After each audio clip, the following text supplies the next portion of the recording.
Sleepy town settling for the night, where the Owens women live their lives. And it's about time that the back porch light comes on at that house down the street,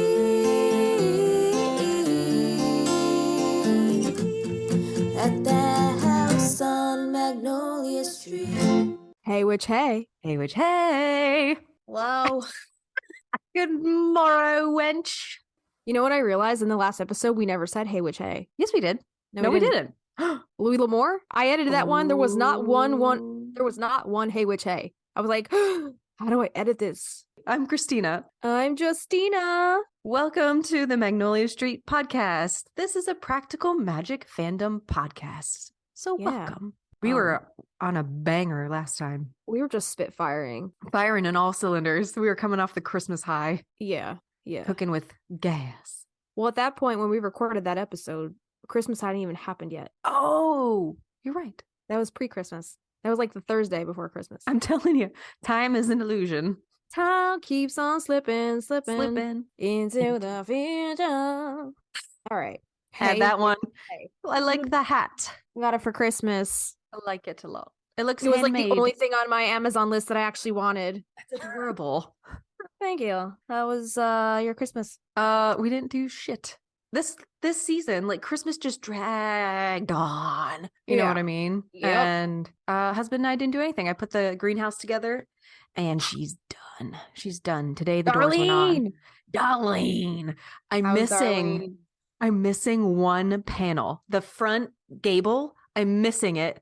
And I remember taking it out of the truck when we unloaded everything and I can't find it. However, I do have like a 24 random nuts and bolts and supports that I don't know where they go. So wait, where is it? I don't know. I can't find it anywhere in the garage. That's weird. I hope it didn't blow away. Is it super windy where you are? That's what I was thinking. I was like, maybe we set it down or I don't know. But I guess the company's, Aaron said the company is good about replacing parts. So that if that's the only thing we need, awesome. Yeah. Watch, it's going to turn up after you get a replacement for it. Dude, and wouldn't that be my luck? Don't I know it? Don't I know it? How are you doing? How's your Christmas? You were busy. How was the movie? Exhausting. I'm exhausted. That's why it took me like a whole freaking week to edit that one freaking episode. You're fine. Like, can I just get a minute to sit down and do this? That's why we do these things so freaking early. It's okay. Are you okay? You're just tired. I'm so tired, dude. Did you get my Marco this morning? I barely slept last night. My cats would not shut the fuck up. They need to be locked in the basement for a night. They're just so annoying. I'm sorry. Punky kept trying to scale, like we have this like ledge and then like stairs to the basement, but we have this piece of garland like on the entire ledge, and he kept climbing it, trying to jump onto the wreath that's hanging on the wall, but like he would fall down the stair. Like that's like a significant drop. So I kept having to like wake up and get him off the ledge because I'm like thinking he's just like gonna fall to his death while I'm sleeping. So I kept having to I'm sorry. Yeah. And then Coraline decides to get up at like 4 a.m. and start whining for food. So I had to get up and give her some kibble to shut her up. And last night I had some hot chocolate with some Bailey's and Di Serono. Is that the amaretto stuff? Oh, that sounds very good. Yeah, Avi made some spiked hot chocolates. So chocolates. Yeah. So maybe I'll have a hot chocolate if anything. Okay. Let's see. That'll but then I'd have to get up and brew it. I don't know if I feel like doing it. Never mind. I'll just drink this bottle of wine. It's fine. Don't you just have to boil water or heat milk up? I don't know how you take your hot chocolate. Yeah, but if I turn the tea kettle on and walk away, Punky's gonna like friggin' set himself on fire. So while we're recording, it's such a child. He is a child. He's a freaking toddler. My liver's like, fuck the holidays. It's all about practice, baby. My stomach's like, fuck you. I'm just gonna blow up to the size of a balloon. I'm so bloated and I ate too much this weekend. Take do you have any apple cider vinegar supplements? Yes. Oh, supplements? No, I'll just like do a shot or something. Dang, you're hardcore. Ugh. Sometimes I'll make like the tea, like the apple cider vinegar tea, because I had kidney stones for like a hot minute a couple years ago. Dang. It was very painful, but that helped. Damn. I think it like helps dissolve them, I heard. I thought it only happened to like older people. No, apparently first of all, if you're not hydrated, That'll happen. If you're not drinking enough water and you're intaking like a lot of salt and sugar, then Oh you man, develop them. I'm fucked. Yeah. So drink your waters, drink your I got H2Os, drink your LaCroix. spice water, That was really good. drink your demon whispers. With Darlene. With Darlene. Can we come up with a name for you? And it needs to be Darlene, and it could be Jolene and Darlene. Jolene and Darlene. Darlene and what's another like really outdated name that nobody has anymore? Dolores. Drusilla. Oh God. Denise. Duncan. Donna. That's my name because I'm from New Jersey, and my name is Donna. Donna Bafana. Darlene. Darlene. You got Darlene and Donna. Darlene and Donna. That's perfect. Wait, why did it take us so long to think of the name Donna? That's like the most common D name. I know. Donna. It's like DAWNNA. Donna. Donna Bafana. All right, Darlene and they Donna. both Donna and Darlene both talk like that. They run their own trucker company. Oh, my family used to call me Mabel. That's cute. We should do Mabel. Mabel. They used to sing a little poem to me. Mabel, set the table. There was something else that went with it, but I don't remember how it ended. I think you were onto something like if we do Darlene and Donna, they do an all women's trucking company, and they teach you how to like set up your rig, like Ooh. for like the perfect setup for a lady. But they ain't ladies. The broads. They are the ladies of the line dance, the neon lights. Wow. What's that? Do you listen to country at all? I don't remember if you said you do. Not really. Like not every night beneath the light of a neon moon. I'm not as well versed in the country world as you probably are. I listen to bullshit country. Like I considered old Taylor Swift country, but that's like corny country. That's like country pop. It's not really country. Like no, I just realized now we got to add Brooks and Dunn to our WMSR. Oh God. Welcome to the shit show, everybody. Justina's in a mood. Run by Darlene and Donna. Darlene and Donna. I don't think we need wine today. I think it's post-holiday delirium. That's what this is. You got to come at it already laughing, and then it coming just at you, rolling. Cleopatra. Oh, no diggity, gotta bag it up. So, what we talking about today, Darlene? This episode is brought to you by the patrons. This was on our Patreon, where our patrons, including yourselves, if you join, can vote and pick one of our topics we discuss throughout the month.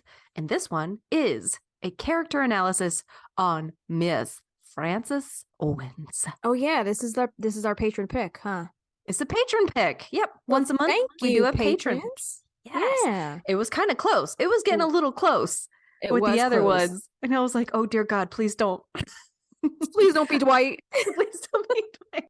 Please don't make us do Dwight. So we're going to talk about Frances Owens today, from books and movies. We have an interview with the one and only, not with, but we have an interview we will read to you from Stockard Channing talking about practical magic. And then like the Sally character episode, we're going to kind of break apart Aunt Franny's Myers-Briggs personality, Enneagram, her astrology, do a little of that. So that's what we have in store for you today. Yeah, if you guys liked our interview reenactment on the past Louis L'Amour episode, you're in for a treat with these Stockard Channing interviews.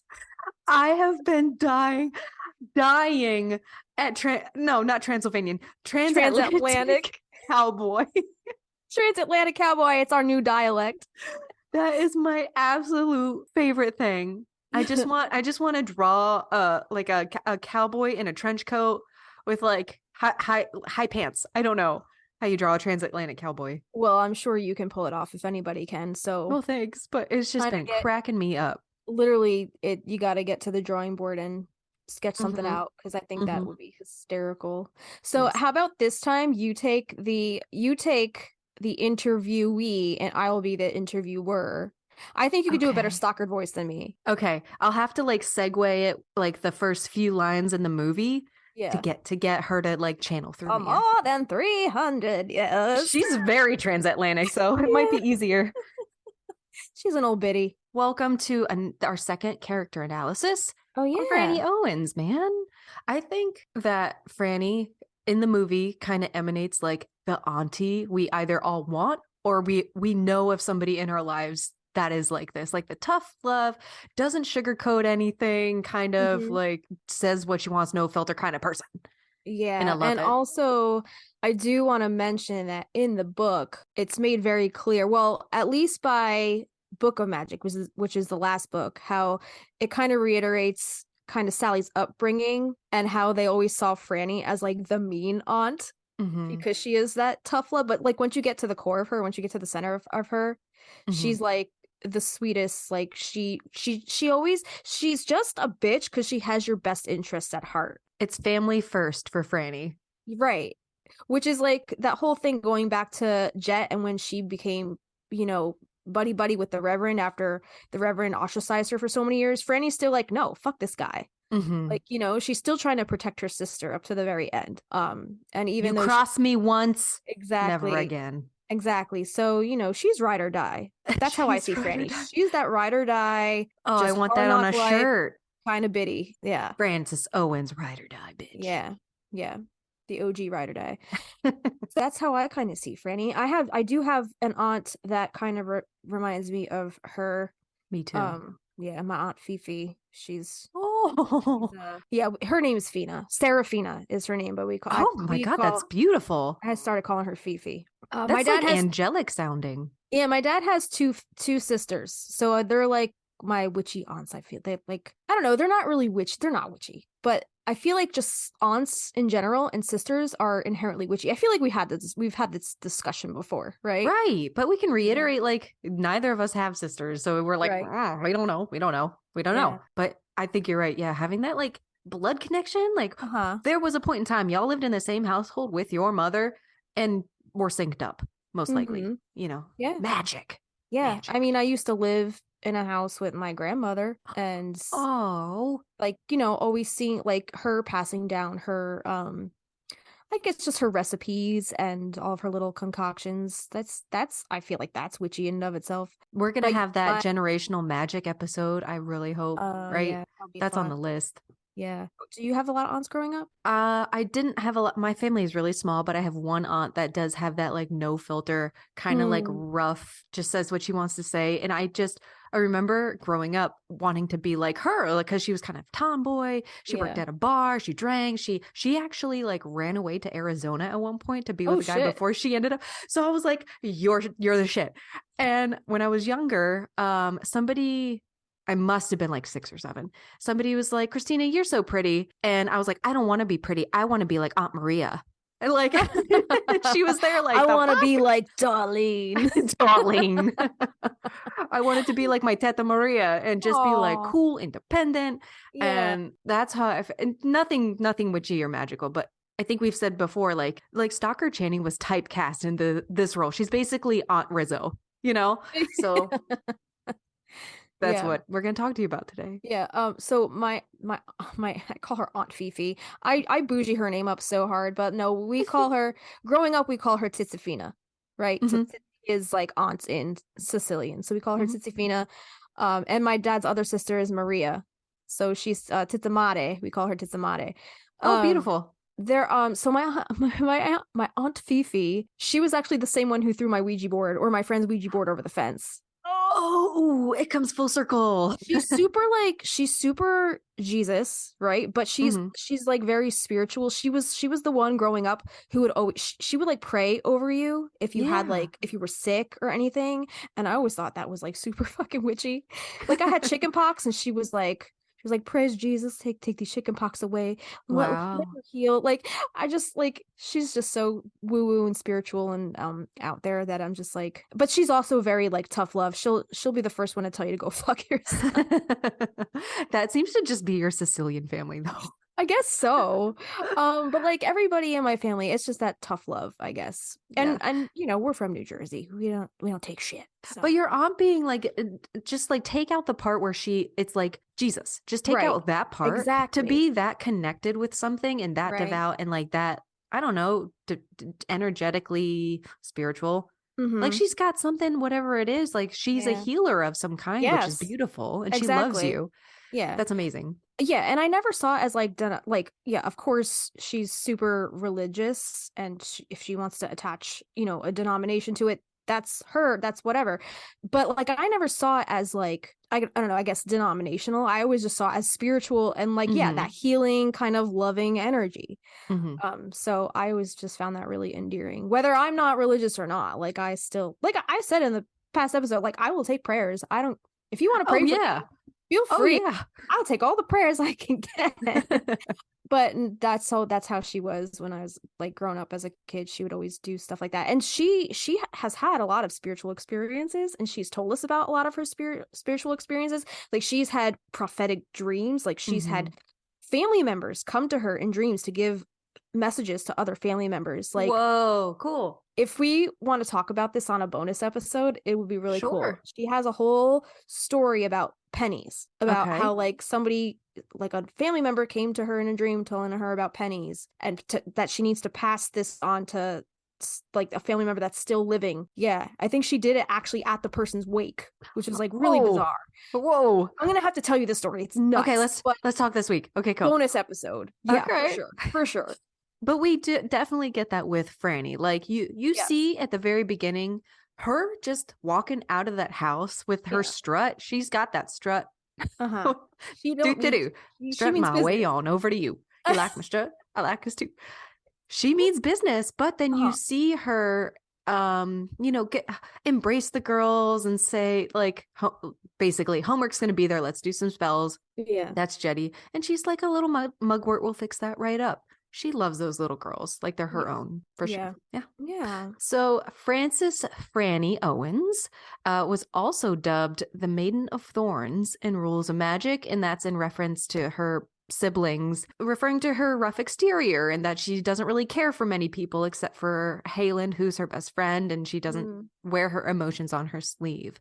Right. So her physical information, in the books, she is written to be about 6 foot, and in the films, she's about 5'3", which is wild to me because Stockard carries herself, as I said, with such poise and authority that she seems so tall, and she just gives that like chin held high, take no shit vibes. That just looking at her in the film, I would have been convinced she was 6 foot tall.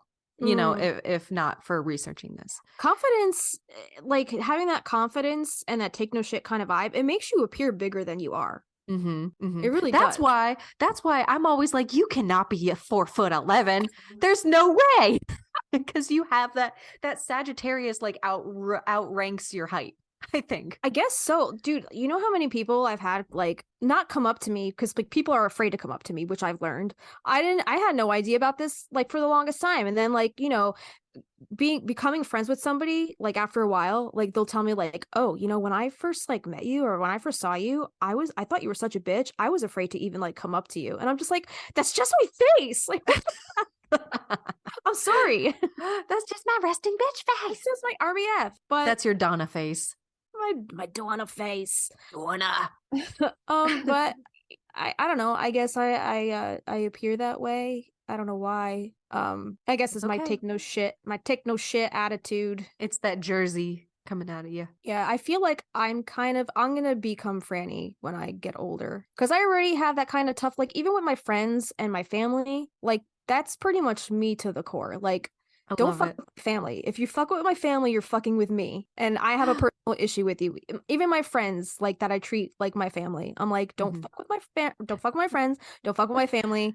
Or we're gonna brawl on the street right now. Let's go. Yeah. Throw down. So Franny's hair. Sorry. Franny's hair in the books is red. Alice made her a redhead, and in the film, it is brown. Her eye color in the books is gray, like all the Owens women, and in the film, she has brown eyes. And they label her skin color as fair, which again, I feel like Jetty has more fair skin than her sister, but I'm just relaying the information. Our relationships, we know that Bridget Owens is her sister, and not in the movie, but in the books, we know that they have a brother named Vincent Owens, and then her husband, or her childhood friend who becomes her husband, right? Mhm. And then eventually passes away, not from the curse, but we learn he gets cancer, right? Halen Walker is her love of her life. April Owens is her distant cousin. Regina Owens is her niece. And then Sally and Jillian Owens are her great nieces. Occupation, we've learned that they're witches for hire. Basically. I was really trying to like scour Rules of Magic to see if she ever had any occupation at all. Well, they were entrepreneurs, right? They made that Yeah. that store, Enchantments, in New York City. She was a businesswoman, right? I don't remember reading that it was actually called Enchantments. I just thought I'll have to look at that. You know why I'll take your I'm word thinking for it. it's called Enchantments? I think because I don't know if Alice Hoffman ever said this in an interview, but I know that Alice Hoffman, isn't she from New York? I think I read in an interview that Alice Hoffman, when she was doing research for Rules of Magic, she went back to New York and kind of like took a walk around and just like saw all, I guess, the witchy spots and stuff like that. And then if you look in the Practical Magic Fairy magazine issue, there is an article on Enchantments, the store, the occult store in the Greenwich Village, New York City. Maybe I'm just making an association because I just saw that in there, or if somebody specifically said that Enchantments, that store in that issue of that magazine, was a direct reference to the store, to the Rules of Magic store that was owned by Francis and Jet. All right, but so we'll have to scour that magazine and see exactly what they say about that store. But still, witches for hire. People are coming in looking for spells and leaving with maybe something they didn't expect to leave with, right? Yeah, and even when they closed that store, when they decided to go back to Magnolia Street, right? They put that red light on. They put that light on that back porch. So as we know, Franny has the powers and abilities of spell casting, or the act of changing or controlling events or people through the use of magical means, which we see in the movie, right? They do the whole spell on Sally, make her fall in love, blah, blah, blah. Potion making, the act of concocting mysterious brews that act as a magical type of liquefied medicine or drug. It's excellent for the pause. Excellent, exactly. The little potion that they brew at the end of the movie, right? Zoolingualism. I've never even heard of that word. Have you? I have not. I like it. There's a lot of letters in that. It says, from an early age, Frances had the ability to communicate with birds, which flocked to her window as if called when she was still in her crib. Yes, there's a whole section toward right after your Zodiac section that you added about her connection with the birds, so we could talk a little bit more in depth about that later on. Awesome. Divination, the act of divining future, past, and present events based off extrasensory perception. Astrology, the practice of divination through observation of the moon, sun, and other planets in the belief that their positions affect human behavior. God. Dude, that Johnny Bravo thing, I'm a Capricorn. You're a Capricorn, I'm a Cancer. Dude, I scoured through every single Johnny Bravo video on YouTube, and I was like, it's gotta be here. It's gotta be here. I was in the car with Aaron, and I'm dying, and he's like, what the fuck's happening? I was like, it's Johnny Bravo. Does he even know who that is? Are you guys the same age? I'm 4 years older than him. So he's probably like, who the fuck is that? Yeah, he was like, I only watched it like once or twice. It's like, I loved that man. I think when it was on, when I was watching it, I think that was like his peak. You're a Capricorn, I'm a Cancer. Those cartoons, those commercials were all over Cartoon Network. So it was on like every like 20 minutes that the same freaking commercial would come on, and that's the one that I remember. So funny. Anyway, cartomancy, the practice of divination through the use of tarot cards, even playing cards, any kind of cards for that matter, is cartomancy. My friend Renee, one of the Conways that I was telling you about, she actually taught me how to read like, I guess, like fortune teller style tarot card reading. She taught me how to do that with actual playing cards. That's badass. That's so cool. Just by using like the numbers and the suits. That is so cool. Yeah, because the suits correspond with the same as the tarot. So, you know, So is there no major arcana? in the Like a regular playing deck? I guess not. You would use the court card system, if anything. Okay. Because they Mhm. have the Jack, Queen, King, Mhm. Ace, if you want to count that. We have cartomancy, intuition, the practice of divination through the use of instinctive knowledge, palmistry, the practice of divination based off the features indicated on the human palm. We see Jillian doing that in the movie, but not so much the aunts, right? Right. Yeah. Tassomancy, which is the practice of divination based off the positions and symbols of tea leaves. I don't remember them doing that in the movie, but I don't know if you ever saw Coraline. Do you remember Miss Fink and Mrs. Forcible? I've never seen that movie. Yeah. They read Coraline's tea leaves in that That's movie. so sweet. It's one of my favorite movies. We did a whole course in the priestess training about tassomancy, and I did not Coraline. Oh, I was like, oh. But I did a Book of Shadows page on it. Maybe I'll share that on the Patreon. Oh, but it's yeah. all like instructional, watercolored. I love it. Me too. Yeah, so they do like a little blip on that in the movie Coraline. Telekinesis, the ability to move objects or people with one's mind. I feel like this is a lot of in Rules of Magic where she's Okay. I feel like when she's like trailing after Vincent trying to clean up his messes, you know. Got it. Do you see her do any other powers and abilities that were not listed? No, I think it's all here. Like she has a big connection with the birds. She basically feels like she speaks their language. There was one part in Rules of Magic where she was like on the what do they call it? The staircase, the fire escape in I guess New York or wherever they were living at the time. She I guess floated, or she enabled herself to float. Oh, that's right. Yeah. That's right. So maybe the gift of levitation, I don't know. Levitation.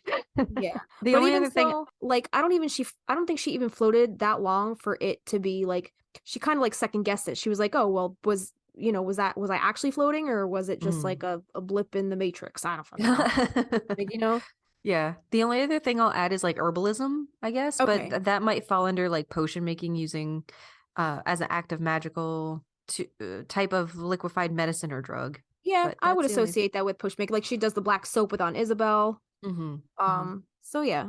To sum up Franny's life, which She had a how hard do you- life. Yes. So she is in 3 of the 4 books. She's in Practical Magic, Rules of Magic. She's not in Maria's story, which is in the 1600s. But then she's also in Book of Magic. Can I just mention that even though she's not in Maria's book, there's a connection between Maria's book and Franny with the whole thing with the birds. Yes. Yeah, so I think I might have written it toward the bottom when I go into all the bird stuff. Okay.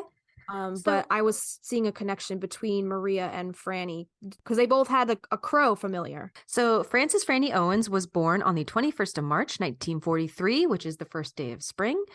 Franny was born in New York to James Burke and Susanna Owens. Again, the Owens women don't change their last name. She was raised on the Upper East Side. She is a young girl who is independent and rebellious, determined to make her own choices in life despite being raised in a strict family. I don't think I wrote it in here, but her father is a psychologist. Mm-hmm. So he kind of like tries to pick apart everything his kids do. Right. So Aunt Franny is a natural witch and has an innate connection to magic. However, she firmly believes in science and believes everything has a rational explanation. She is a no-nonsense, stern figure even through her childhood. This doesn't keep her best friend Halen Walker from her, though. In June 1960, Franny is invited to stay with her Aunt Isabel for the summer after she turns 17, but not before receiving a letter of administration to Radcliffe University. Jet and Vincent resolve to go with Franny to Massachusetts. While away, her Aunt Isabel instructs them on how to hone their skills in the unnamed art, aka witchcraft. Mm-hmm. Ultimately, it is Franny who Isabel names as the keeper of the family's Book of Shadows. Franny is a powerful witch with a deep connection to the natural world. She is skilled in herbalism and potions and has the ability to cast spells and perform magic. She uses her powers to help her family and those in need, but is careful to keep her abilities hidden from outsiders. Yeah, so I just wanted to note here that she was also Aunt Isabel's favorite of the 3 siblings, and Franny was also she was the chosen one. that Aunt Isabel kind of like woke her up out of a deep sleep to come help her make this black soap. So so Aunt Isabel kind of handpicked her to help her with the black soap ritual. So when I was reading it, I took it as like Aunt Isabel sent out like a message to all three, and whoever answered the call was like the chosen one. Okay. Like you are the Jedi kind of thing. Right. So that's how Franny. It wasn't because Franny was older and she was more receptive Right? to that. Like that was Franny's trip. Okay, first of all. And Jen and Vincent crashed that trip. They did. Well, they were only Franny was only allowed to go if Vincent and Jet went. Right. As we know that Susanna said, their mother, right? That was her stipulation. Franny can only go if they go with her. Yeah, because they were like, oh, we're concerned about your rebellious ways. And they're like, we'll go with her. We're secretly equally as unhinged. I always thought Vincent was more rebellious than the other two. Oh, yes. He's super. That's a different episode. That's absolutely a different episode. Anyway. So Franny, Bridget, and Vincent's lives are turned upside down when their parents pass away in a terrible car accident. Leaving Franny as the head of the household, she takes it upon herself to find a small home for them off of 44 Greenwich Avenue, New York, where the three of them try to make ends meet. Through this time, she has been pushing Halen Walker away for fear of the family curse that it will find them and Halen will end up dead. He resolves to propose to another woman, but unbeknownst to Franny, does not marry this woman at all. Between trying to keep Vincent from drinking himself to death and not saying a word about her sister traipsing off to Massachusetts basically every other weekend, Franny keeps busy by selling lotions and potions, as Justina says, to the locals. As the years pass, she and Halen do become man and wife, but only after Halen is diagnosed with cancer. After his passing in 1986, the aunts receive a phone call, and that's when Sally and Jillian show up on their doorstep. Aunt Franny is the matriarch of the Owens family. Franny is strong, resilient. She has survived the death of her husband, parents, and beloved aunt, and has dedicated herself to passing on the family's magical heritage to her grandnieces, Sally and Jillian. Despite the hardships she has faced, Frances remains determined. She is fiercely protective of her family and will do whatever it takes to keep them safe. This often puts her at odds with the outside world, which views the Owens family with suspicion and fear. Aunt Franny is a complex, compelling character who is driven by her love for her family and her desire to protect them. She is a powerful force in the practical magic books, and her strength and determination helps shape the course of the story. Okay. Did I miss anything massive? Oh my God. I'm sure you there's so much. Well, I'm trying to just keep it about her because like all of the other characters, you don't know. This is like in your life. You don't know how many lives your life touches. Exactly. You know what I mean? Yeah. So that's why I tried to keep it base level Franny. Yeah, I mean those are pretty much all like the benchmarks, right? I think so. I think I got them. I think you got them all. Okay. Darlene. All right. Donna. All right. So we're going to talk about Frances, aka Franny Owens, played by Stockard Channing in the movie Practical Magic. So Stockard is an American actress best known for her role as Rizzo in the film Grease and as First Lady Abby Bartlett in the television series The West Wing. I've never watched The West Wing. Have you? Mm-mm. That was probably I have not, but check out this next little Easter egg that I highlighted. Oh, geez. Okay. So Channing was born Susan Antonia Williams Stockard. Wow. How Antonia about that? Is her middle name? Amazing. That is amazing. So she was born on February 13th, 1944 in New York City. She began her acting career in the 1960s and has appeared in numerous films, television shows, and stage productions. In addition to Grease and The West Wing, some of her other notable roles include I love Jane Fonda. I love Jane Fonda too. In The Electric Horseman, the title character in 6 Degrees of Separation, and a supporting role in The Business of Strangers. So Channing is she go ahead. February 13th is Aquarius? Yeah, I think so. Okay. She's sense. An air sign, right? Yes. Quite a difference from her character, as we know in the books, which we'll get to a little bit later on. I always thought Franny was an air sign, but I'll explain why a little later. Okay. So Channing has won several awards for her acting, including a Tony Award for Best Actress in a Play for her role in A Day in the Death of Joe Egg, and an Emmy Award for Outstanding Supporting Actress in a Drama Series for The West Wing. In addition to her acting career, she also has worked as a voice actress and as a narrator for various documentaries. She does have a very notable voice. She has For a sure. perfect voiceover voice. Yes. Stockard was 53 at the time of filming, whereas in the movie, the producers decided to keep both of the aunts' ages very mysterious. And even in the books, they say that the aunts never age, right? And it's attributed to this magical black soap that they always wash their faces with. I have a little bitty on this later on. I ooh. was like, conspiracy. I can't wait. I can't wait. I can't wait. I can't wait to hear this. So Stockard actually won the Blockbuster Entertainment Award in 1999 for Favorite Supporting Actress Comedy Romance Film. And we have an interview that we're going to share a little bit later on about her thoughts on portraying Aunt Frances in the movie. Frances. Griffin Dunn talks about the aunts in the DVD documentary and says they call themselves the Siamese twins from Sideshow, and they really are so interconnected. Stockard's Franny is the salt to Aunt Jet's sugar, and Stockard is very salty. Do you think Aunt Franny is the lime to Aunt Jet's coconut? Oh, yeah. Yeah. They're just the best. Yeah. I can't wait to do a character analysis on Jetty because to me, Franny's personality is just so much bigger, and it's almost pushed to the forefront and it takes over Jetty a little bit for some reason. I don't know if that's just my interpretation. Jetty's so just like sweet and just a people pleaser. Yeah.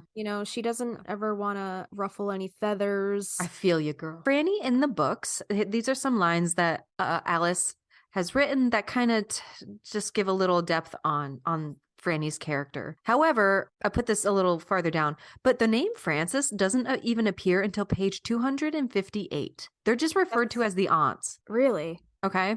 It says this is page 12 through 13. Well, how many pages are there in the book Practical Magic? Like this is toward the end. This is like when the aunts. What I'm saying. Yeah, when they show back up to get rid of Jimmy, that's when they're like named, I think. Shut the front door. Okay. Out of the book, it says, occasionally someone might appear who wanted red pepper for a persnickety stomach or butterfly weed for nerves, but every woman in town knew what the aunts' real business was. Their speciality was love. The aunts were not invited to potluck suppers or library fundraisers, but when a woman in town quarreled with her lover, when she found herself pregnant with someone who wasn't her husband's. Scandalous. Or the man she married was as unfaithful as a hound, then there she'd be at the Owens' back door, just after twilight, the hour when the shadows would hide your features, so no one would recognize you as you stood beneath the wisteria, a tangled vine that had grown above the door for longer than anyone in town had been alive. All right. Sidebar real quick. I remember in one of our like earlier episodes, the word or the herb butterfly weed came up, and I questioned, and I was like, when did they ever say they use butterfly weed? No, it's right there. There it is. Page 12 to 13. Good catch, man. I didn't notice. Yeah. On page 13, it says, the aunts clucked like chickens whenever a woman walked up the bluestone path. They could read desperation from half a mile away. A woman who was head over heels and wanted to make certain her love was returned would be happy to hand over a cameo that had been in her family for generations. One who had been betrayed would pay even more. Damn. So here's where I think Franny starts appearing. And this is when the aunts come to New York to rid Jimmy's ghost, and they're talking to Jillian. I can't believe that. Like, I never even realized that until you just pointed that out to me. 258. Yeah, they're always a unit.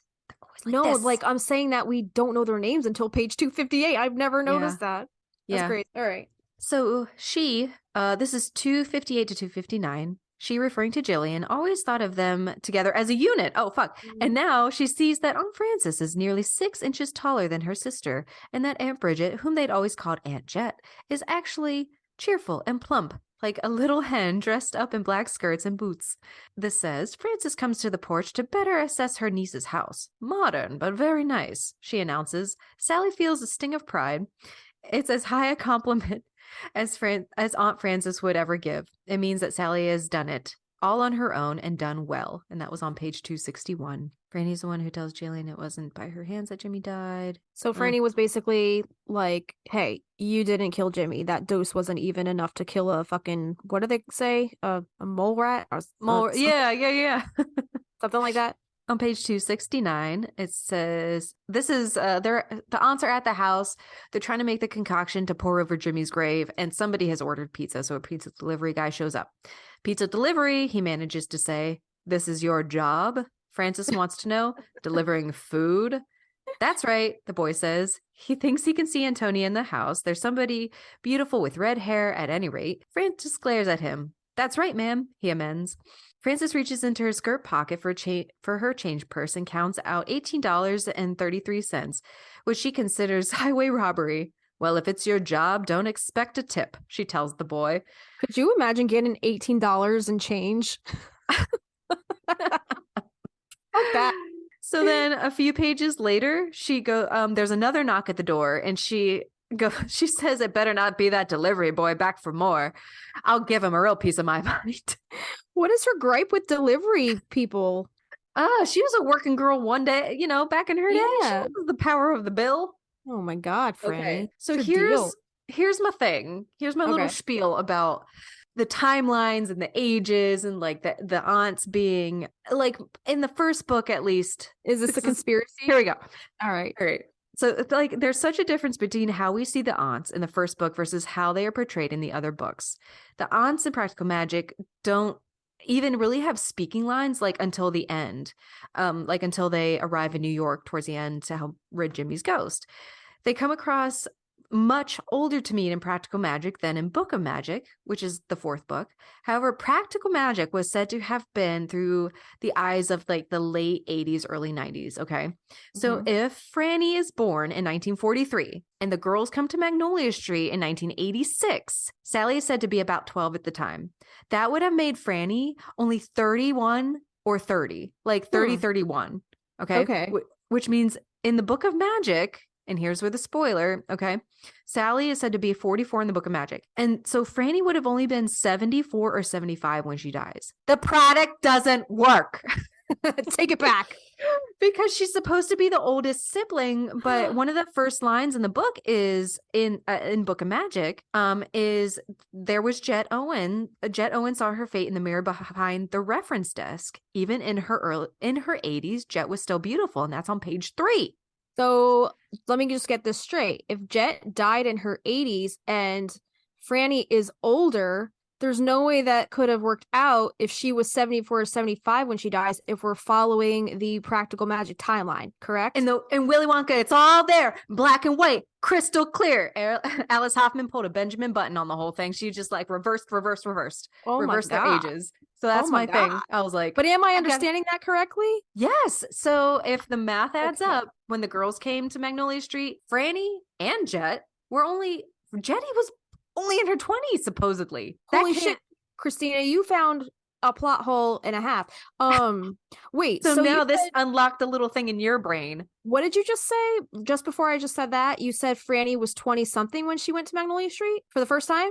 No. So when Sally and Jillian went to Magnolia Street for the first time, Franny would have only been 30 or 31. If like that's the math, if like her birth year and like how old Sally was supposed to be. If Sally's only 12 and then she's 45, I was mathing it up.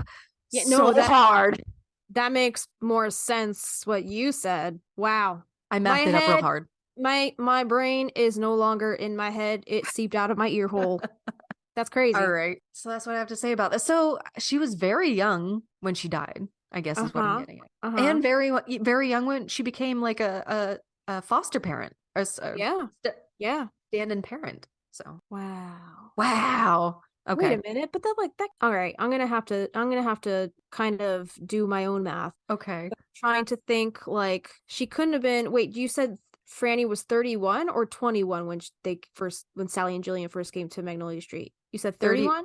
Yes. So if she was born in 43 and they came in 86, she would only been 30 or 31. Maybe that does make more sense. I'm trying to think of like how old was Regina when she died, and then how old was April when she had Regina, And how old was April when her and Vincent conceived? So I'm kind of trying to trace it back to like, you know. Yeah. I'm just going off of like, she says at the time, Sally would have been about 12. However, I think in the other books, it varies from like 10, 11, 12. Okay. So, but still, that's young. Yeah. Whoa. The product doesn't work. The product doesn't work. Take it back. So Jetty probably could not have been 80 when she died. She was probably more like 70. Okay. Is what I'm getting at. Interesting. Interesante. Okay. Muy interesante. Do you want to tell us a little bit about rules of magic? All right. So now that my brain's broken, you're welcome. In rules of magic, the eldest was Frances, with skin as pale as milk and blood red hair, who early on had the ability to commune with birds, which flocked to her window as if called when she was still in her crib, and that's on page 4. Frances, and on page 5 it says Frances was sulky and suspicious, while Jet was kind-hearted and so sensitive that a negative remark could make her break out into hives. Jet was fashionable, following in her mother's stylish footsteps, but Frances was usually rumpled with her hair left uncombed. So that's kind of the differences between the two sisters.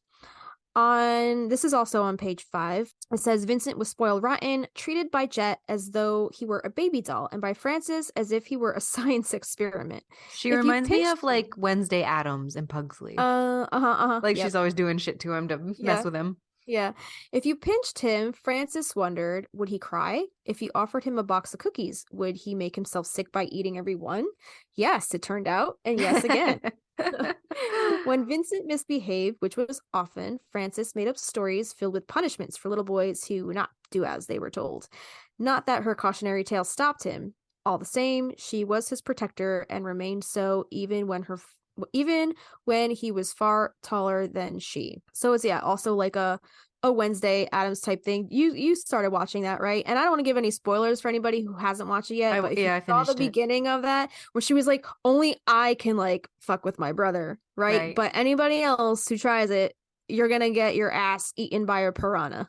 Yeah. Quite literally. It was a cute show. Yeah. Yep. So page 343, it says when the happy couple walked out of town hall, there were wild cheers. Franny hadn't even known there were so many people in their town. She hunched down, unused to all the attention. Is this when her and Halen got married? Yes. Yeah. Okay. Because the town loved Halen, like, right? He was a well-respected, loved doctor, made all the kids laugh, told them stories, and right? Mm-hmm. He was the Michael of her generation. Yeah. And I guess he kind of made her not that he made her a people person, but like it kind of made her realize like how many lives she's had actually touched. Like, people were there for both of them, right? And then a little further down, when we talk about like I have the whole section about familiars. That's all based on the rules of magic. So we can talk more about rules of magic a little later. Awesome. All right. So in Book of Magic, they're talking about Sally in this on page 12. So it says, surely she had inherited Francis Owen's no-nonsense attitude. She was curt and didn't easily suffer fools. She sometimes heard Franny's voice inside her head, or worse, she heard herself speaking phrases Franny had long ago imparted to her, blunt advice that pulled no punches, courage or caution. Why on earth would anyone want to be normal? What fun would that be? On page 59, it says, Kylie was hunched over, a habit she had acquired so she didn't seem as tall as she was, nearly 6 feet. The same height as her imposing Aunt Frances, who, in her 80s, maybe, still frightened people in the neighborhood when she walked along Main Street. Franny, however, didn't seem the least bit fearsome now. She stood, holding a bunch of rain-drenched daffodils. They were Jet's favorite flower, and for years, children in town had called Jet the Daffodil Lady, for she grew hundreds in the Owens garden and always brought a bouquet tied with blue ribbon when she visited Levi Willard's grave. Witches were said never to cry, but Franny's face was puffy, and she wore sunglasses in the rain. She could not imagine the world without her sister, who had been wounded terribly in her youth and had still managed to love more, not less. I love that. This, those were the mentions in the books, but I found a theory that popped up a second time. So we kind of referenced a podcast that was given to us as a suggestion to listen to called The Villain Was Right. And it came up with a theory in The Villain Was Right. And then this article popped up and I was like, all right, we have to include it. Okay. So this brings to the surface. The article, by the way, was written by a woman named Jessica Mason. And they lean into the idea that Franny and Jet, this is from the movie only, weren't sisters at all, but partners, lovers, wives. So I'm going to just read the portion of Jessica's like rationale really, really quick before our break to just put that out there. And then we want your opinion about what you think. She says, Owen's women come in pairs, and it seems Francis's sibling is already dead when the film begins. Really, look close at the film. Aside from Maria Owens, whose sibling we don't see, it looks like the subsequent Owens generations were made up of a dark-haired sister and a red-haired sister. We have Sally and Jillian and Jillian's daughters. Sally and Jillian's mom is shown to be a redhead, and Francis has the dark hair. Okay, again, this is the movie with no other context of family members. That leaves Jet the odd one out. Why was there an extra sibling in that generation? Because she wasn't a sibling, she was a life partner. I think she and Jet met after Francis's husband or boyfriend Ethan died from the curse. Frances Owens is a strong, beautiful bi woman, and I would not hear anything else about it. Now, I know you'll say something about how there's no confirmation that Francis and Jet are a couple, but very often throughout history, women in queer relationships masquerade as sisters or aunts or some sort of spinsters, quote unquote, who just happen to live together. Francis and Jet are in their own way very queer and very out as different. Okay. There's always been something queer about magical women and witches in cinema. Like other queer people, they can be marginalized and even persecuted by society because they are different. No wonder that hearing Frances say that being normal is not necessarily a virtue, it rather denotes a lack of courage, is so important. That's a very queer and proud message. And it's because they are happily queer and happily witches that the aunts are the most well-adjusted people in the entire movie. Very interesting. It's very interesting for sure. So what do you guys think about that theory? And have you read this article or heard that theory elsewhere? Because I've only heard it in those two places. I haven't read this article, but from listening to that episode of The Villain Was Right, don't they mention that maybe they tried to do this as a way to outsmart the curse? Yes. But as we've seen in the books, that's not a way to outsmart the curse. That's not how that works. The product doesn't doesn't work. Anybody, and not just a man, anybody who dare fall in love with an Owens woman or man, right? Vincent and his lover, they were older when he passed away. He passed away of a heart attack, right? Correct. So was it just old age or was it the curse? Right. And that's what we discussed before. Loss happens, right? Exactly. Loss happens, exactly. man. So I guess, I don't know, man. I don't know if it matters who the fuck you are, what your sexual preference is. It doesn't matter. That Death Watch beetle, Cleopatra, is coming at you. Fuck me. I'm never going to live that down. So we just sorted it all out. It doesn't fucking matter who you are. Yeah. Because Alice kind of just expanded the story and threw an extra sibling in there. Who says like it's always the Owens always come in too? You know what I mean? Do you think that Alice threw in Vincent as a wild card to kind of just like confirm the whole theory about, I guess, a queer relationship and the curse, to kind of confirm that it doesn't matter what your sexual preference is, like it's still gonna get you no matter what? I think Vincent was I think Vincent was put into the story to kind of confirm that theory, or kind of to debunk that theory, rather, because a lot of people's theory when they watch the movie, they're like, oh well, what if it's a lesbian relationship, which she debunks again in Book of Magic. I mean, I haven't gotten that far to know what happens to Ariel yet, the lawyer or whatever that Ariel. That Antonia's involved with. I haven't gotten that far. I haven't seen what happens with that yet. Okay. But as far as I just think it's interesting how she keeps introducing these homosexual characters and that whole concept, and how people are using that whole theory as a way to dismiss the curse. But I'm like, dude, it doesn't fucking matter. It's coming to get ya. So the beetle doesn't care about pronouns. He doesn't care about orientation. They don't care about nothing. If it's your time, it's your time. is the least Bigoted? is the least bigoted, racist person concept you can think of. He doesn't give a fuck who you are. He still wants to be your friend. Can we expand? So listen, here's my idea. When we do the Death Watch Beetle version 2, Yeah. can we expand that into like Death and the Grim Reaper itself? Because the Grim Reaper as like a mythos is fascinating to me because okay, this is a whole nother topic. But I'm fascinated now. Okay. Just now because loss happens. That'll be the title. Loss happens. Tickled my my brain bone. Oh shit. I've been drinking some wine, so you opened the wine. No, I didn't open it. It's just the rest of that sitting bottle. Open. Be careful with that. So we're going to let you take a little break. And when we come back, we will share with you an interview with Stockard Channing that she gave about her time working with the cast on Practical Magic and her time there. And we are also going to do a card pull from, Justina's like showing it off to me and through the Zoom, the Inner Witch Oracle deck. Is this the glossy, the oil slick, or is this the gold grounded by the moon? This is the oil slick. Fuck yes. The holographic edges. Awesome. All right, stick around. We'll be right back. Aching. You're listening to the Magnolia Street Podcast.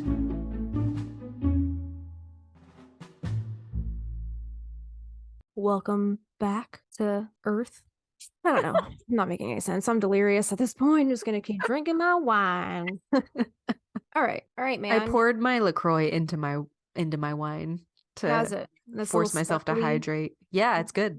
You're like, does it cancel each other out, or does it like... No, it's pretty good. No, I mean like the wine makes you drunk and less hydrated, but the water makes you less drunk and more hydrated. So it's like... But I started off with the wine, so I'm kind of trying to catch up. All right. I'm like, it's a, what's the word? Paradox. That's That's the word I'm looking for. Yeah. So it cancels each other out because you're not supposed to do both at the same time. Dude, so my future brother-in-law, poor man. He's so sweet. They're getting married in April. They came to visit us. And he's very allergic to cats, which we have 3. And bro is like a badass because he was pounding allergy medicine, but also taking caffeine pills to like kind of counteract it. And I was like, are you all right? Was it working? It was working. Wow. He's like, I've got the right combination of allergy, like Benadryl, caffeine pills. I was like, good for you, bro. Okay. Are you ready to shuffle? I'm ready. All right. Tell me when to stop. Okay. Wait, hold on. Let me get a good shuffle going. All right. Go ahead. Okay, stop. Did you say stop? All right. Yep. Element of water. Oh, that's a first elemental card we've gotten. Yeah, it is. We're talking about Franny. Yeah, I'm interested to see how this connects, if at all. Because she's an Aries sign according to her birthday, right? However, she is so disconnected from her emotions that she needs more water in her day-to-day. Yeah. Right. Yeah. But it did say that she's on the Aries Pisces cusp, right? Which I thought was very interesting. Anyway, so yes, so the tagline or the keyword on this card is emotions, and it also says emotion, flow, and heart. Okay. Which I thought was very interesting because, she's got a very rough exterior, but at her core, like she's a softie. She's got a lot of love to give and a lot of heart, and she only speaks from a place of love. Even if it's gonna, sting a little bit, she's very honest, and she's only wants your best interests at heart, which we talked about a little earlier. So it says, the element of water invites you to follow your emotions. Inspired from the Tarot Suit of Cups, water delivers its message, focusing on your emotions and the natural flow of the universe. With water comes healing and cleansing energy. However, this card can also represent the need to go with the flow and stop being a boulder in the river of your own life. Ooh. I thought that was pretty interesting. Yeah.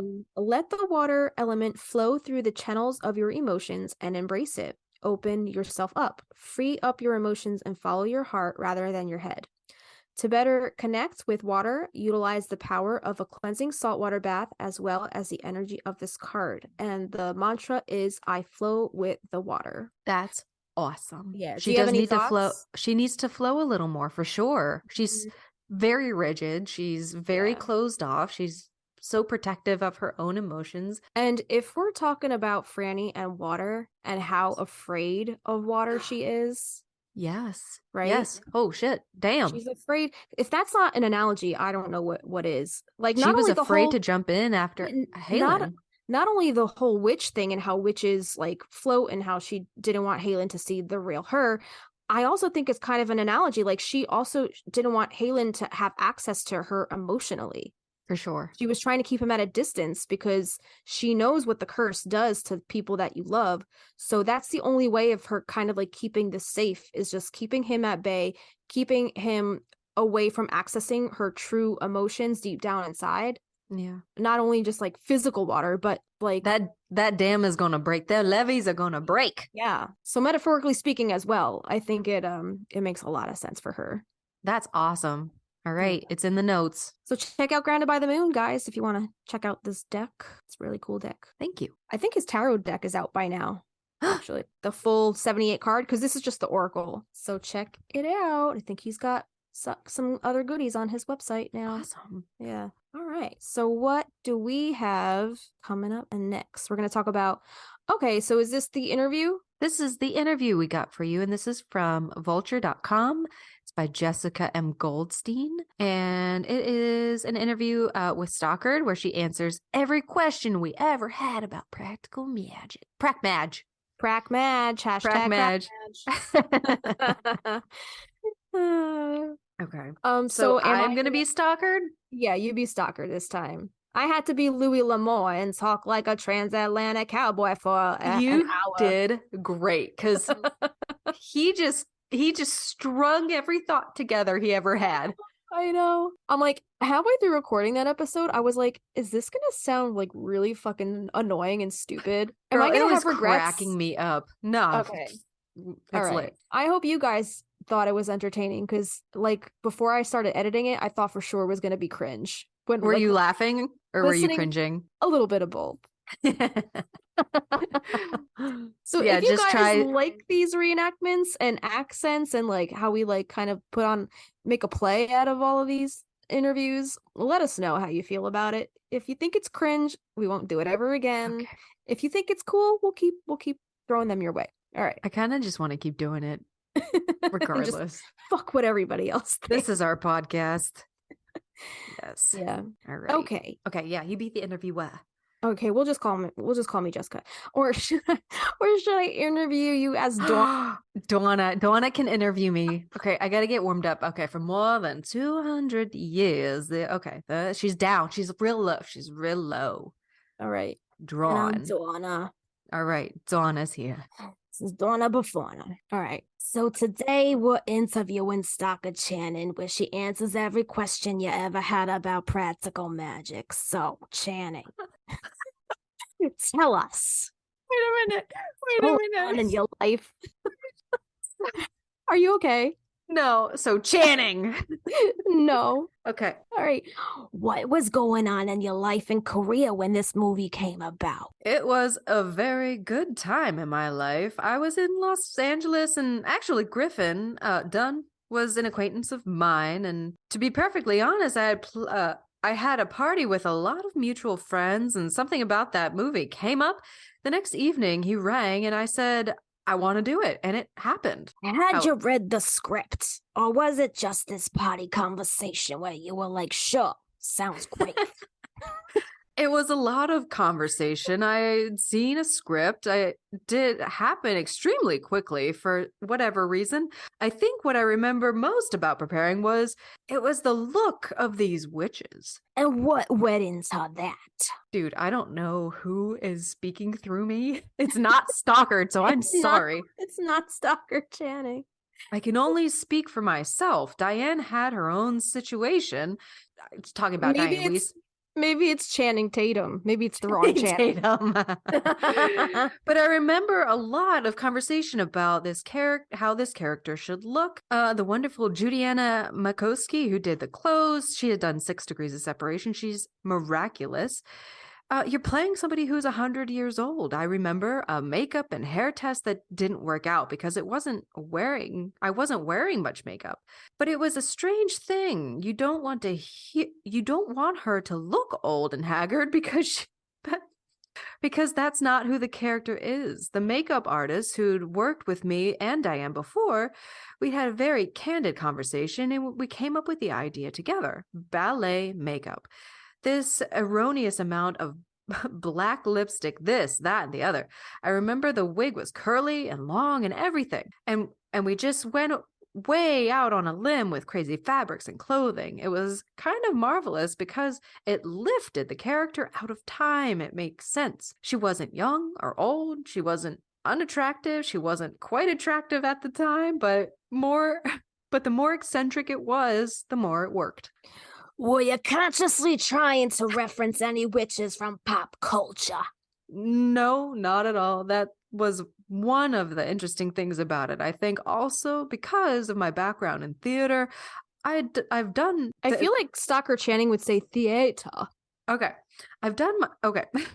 I think also because with my background in theater, I've done my makeup over the years and I've done strange ones. So I was very aware of how artificial we looked, but the DP, Andrew Dunn, was wonderful and everything was very soft and beautiful. So I hope it isn't wrong to say this. It didn't look as much like a drag queen as it did probably in life, or maybe it did, but he worked so well within the eccentricity of the looks, so it became otherworldly. Did it remind you of anyone? It felt very Stevie Nicks-y to me.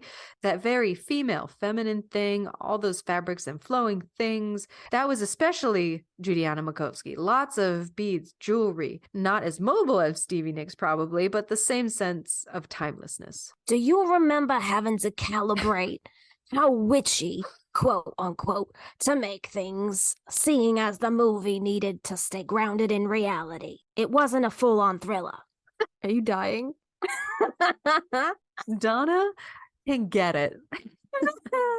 I feel like Larry King.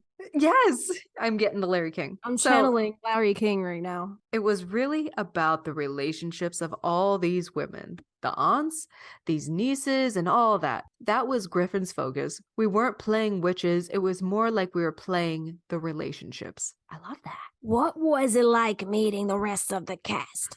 Had you worked with any of them before? It was a very, very congenial. They had a lot of sex.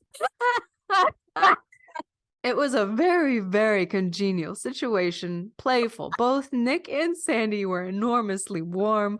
Sandy is very, very funny and smart, and Nick was just lovely. It was a very, very congenial time and all that coven-y thing of running around. But it's hard work. That scene where Nick was on the floor in the climactic sequence, Nicole Kidman's character is possessed by the ghost of her ex-boyfriend, whom she and her sister have murdered and then brought back to life with magic, then killed again. And all of the women on the island have gathered to perform an exorcism, writhing around. It went on for days, and she was incredible about it. Where were you shooting? Were you in a real house? It was out on Friday Harbor off Seattle. Those were the exteriors. It was this gorgeous house, and the rest was pretty much a soundstage, and then there were locations off the stuff Diane and I weren't in. I've read that for the Midnight Margarita scene, you were actually drunk. Please tell me everything about that. I don't know how drunk we were, but we decided to spiff it up with a drink. I think one of the hardest things to do is a fun, raucous party scene. By take 28, it is very hard to keep that up. I think it worked.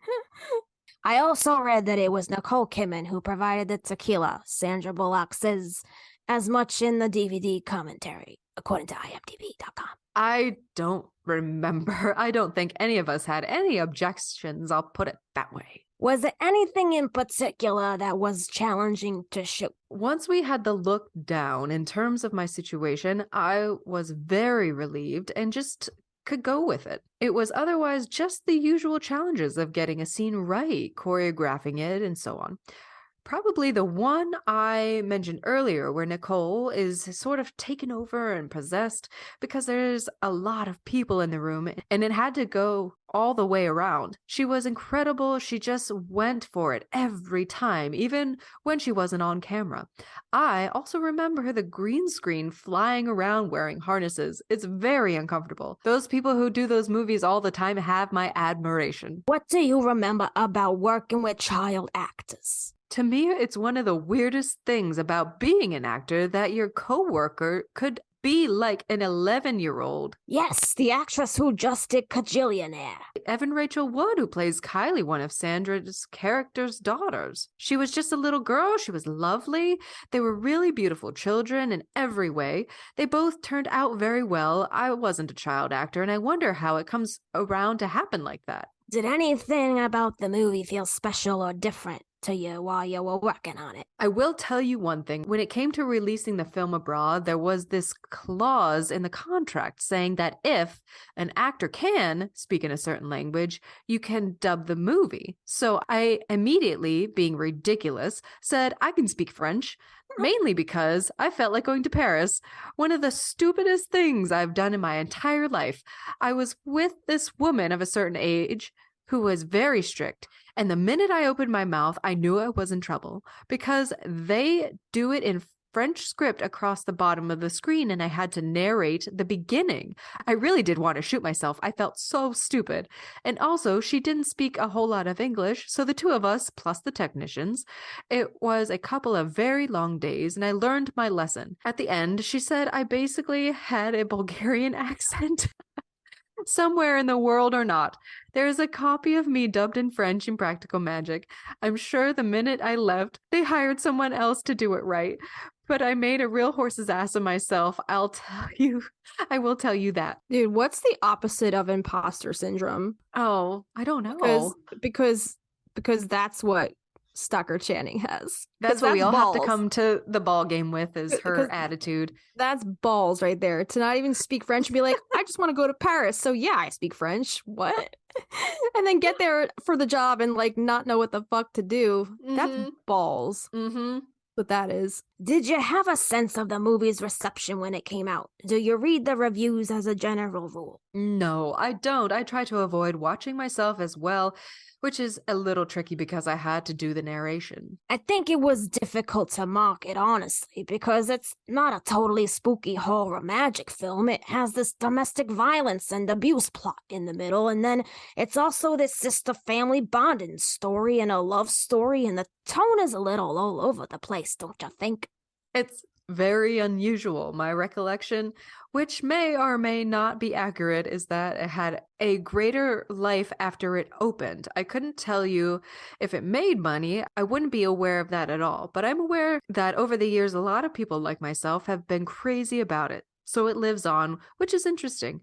And I don't know why that would be. It certainly is a very unusual film. I think maybe they use the word chick flick, which would hopefully be politically be incorrect these days. But whatever it was, what do you think? I think it was rare then, and it's still rare now, for a movie to have as its central relationships the connections between women, between sisters, aunts, and nieces, and for their entanglements with men to be happening on the side. The men in this movie are more like plot devices. Everything really hinges on the way these women relate to one another, which is true in life all the time, but isn't depicted and all that often on screen. Wait a minute. Shut the front door. Shut the front door. Hold on. All right, wait. I'm going to share my screen right now. Ready? Already. Can you see this right now? Yeah. Okay, look. More from this series. Billy Zane answers every question that we have about the Titanic. Bonus episode. Is somebody punking us right now? All right. God. We just opened up this article from vulture.com. So for this article with Stockard Channing, at the bottom, it says more from this series. And the first thing in line is Billy Zane answers every question we have about Titanic.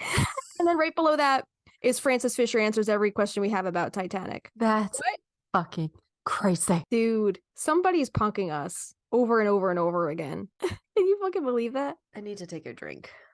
Yeah, I'm gonna drink to that. What are the chances? But Okay. are you not having a heart attack that Billy Zane popped up in this article? I'm just not going to question the universe anymore because it just gets weirder when I do. All right, go on. All right. Where's my internet? All right. I'm You read the freaking out. question. So it says, yeah, that hasn't changed very much either. I would totally agree with you. And God loved the VHS and all the technology. People stayed home and watched it. If you looked at the movie Grease, if it wasn't for technology of VHS and DVDs, that's responsible for a lot of the success. And I think the fact that people can pick and choose what they want to see, and it's in the privacy of their own homes or friends' homes, that's the phenomenon that came on only when this duplication was possible. Otherwise, you'd have to go to the movies. And people can access it now even more so to the point that they'd see it and re-see it. That's what I've heard when people have mentioned it to me over the years. I think its uniqueness, probably, and that's very beautiful to look at. It's well made and the performances are wonderful. No slouches here. When was the last time you saw the movie? Maybe at the premiere. I don't see anything I'm in. I try to avoid myself. Probably it would come up, people stop you in the street and say they love that movie, but to be honest, because it wasn't as high profile in its initial release as many other things I've done, I was struck over the years by how many people would mention it to me. Of all your work, is this something you hear about a lot? It's up there being mentioned, mainly by women, definitely. Do you believe in any of the magic in the movie? Like, do I believe in real magic and witches? Well, even just normal life magic. Jinxes, coincidences, destiny, Billy Zane. I think Stockard would stand Billy Zane for sure. I do think that coincidences are fascinating, and that is the magic of life. Otherwise, we could all plot and plan, and there wouldn't be any surprises. I think de facto we have to believe in it. That's the stuff we can't control, even if we would like to. That's what makes things magical. Whether you like it or not, it's there. And parking lot violinists. Oh my gosh. Donna, get out of here, you minx. Thank you, Stockard, so much for sitting down to this interview. This is CNN Live. This is WMSR. This is WMSR, where the music never stops and the wine flows like water. Count it. And End cut. scene. End scene. You guys, we're sorry for making you sit through that. Whoa. But Billy Zane. He pops up again uninvited. Like, what the fuck, Billy? He is the guest I would most like to see uninvited to any party. He's always the guest of honor. Can you screenshot that real quick? Yeah, I got it. And then, okay, good. We'll include. We can't make this shit up. You can't. What the hell? I didn't notice that at the last time I was there. That's hysterical. Oh man, what a doozy. All right. Donna is the person I want to hang out with right now. All right, so talking about astrology. First things first, we know, as we stated earlier in this episode, Franny was born on March 21st, 1943. Franny's birth time was never given, but at that time, Virgo would have been moving into Libra. But if we had to guess, we think Alice would have perhaps made her birth time 3 a.m. because why not? What was your reasoning? Because you wrote this little section, but what was your reasoning behind 3 a.m.? Why do you think Alice would have made her time 3 a.m.? So Franny's whole thing is in rules of magic, but when we get into like book of magic, Alice Hoffman is pulling every like occult thing she can. Okay. So 3 a.m. being the witching hour on like the spring equinox, I think she would have made it like 3:33 a.m. or something like that. Shit. Okay. All right. All right. I get it. Cool. And the 21st is actually in the range of making Franny a cusp baby. So if you were born between March 17th to March 23rd, then you were born on the Pisces Aries cusp. So we got a little water, got a little fire. In this case of March 21st, it would make Franny an Aries sun, a Virgo moon, and a Capricorn ascending. Did you put her birthday like in New York? I did. For East Coast? All right. Yes, ma'am. Yeah, so then that would be Virgo moon, Capricorn ascending.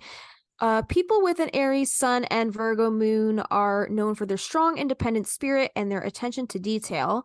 They are driven, ambitious individuals who are always looking for new challenges and ways to improve themselves. And at the same time, their Virgo moon gives them a practical, analytical approach to problem solving and a desire for order and organization.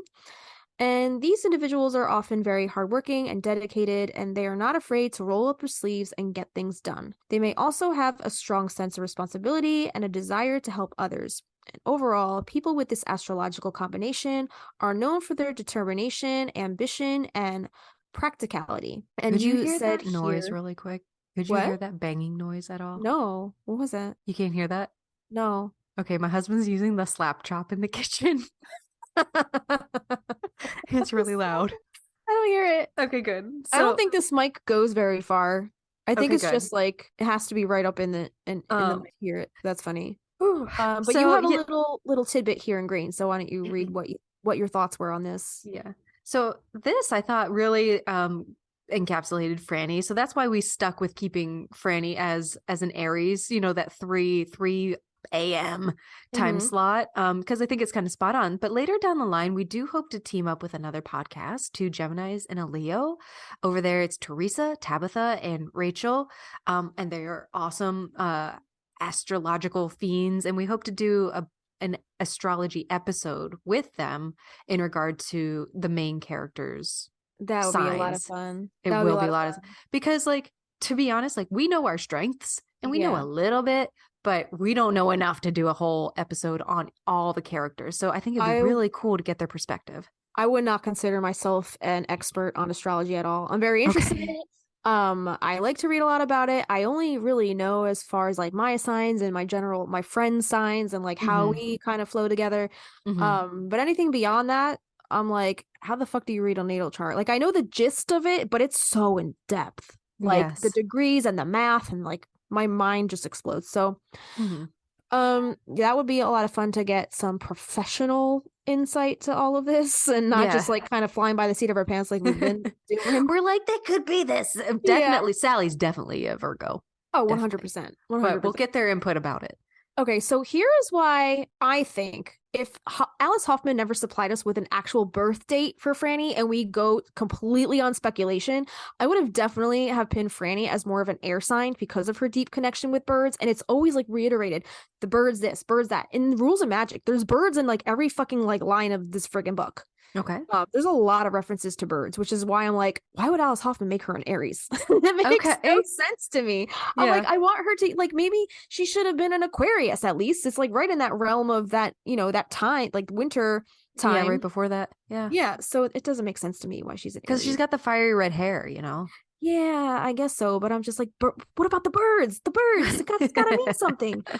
So also to elaborate a bit more on Franny's specific birthday, given in the book A Rules of Magic, Alice tells us this was a day, March 21st, okay? This was a day that had always proved inauspicious. It was considered the unluckiest day of the year, but it was also the day to celebrate Ostara, the spring equinox, when eggshells must be scattered in a garden for new growth and transformation if possible, even for those who consider themselves to be unfortunate. So that was the end of the quote, but it was also noted in the same passage that it was also the same date that Halen and Emily Flood's engagement announcement was published in the Times, and Vincent tries to hide it, and Franny sees it when she's taking out the garbage. So she saw that on her Damn. birthday. Yeah, so how fucked up is that? And Poor that was on Franny. pages 230 to 231. Oh, so sad. Yeah, and then I thought this was like a good little segue into Franny's connection with Franny's connection with the birds and the whole familiar aspect of it. And this Lay it on me. this whole chunk was taken from Rules of Magic because I feel like the bird motif was what do we call it? Moffat. Moffat. The Moffat. The bird Moffat is really strong in Rules of Magic. So Okay.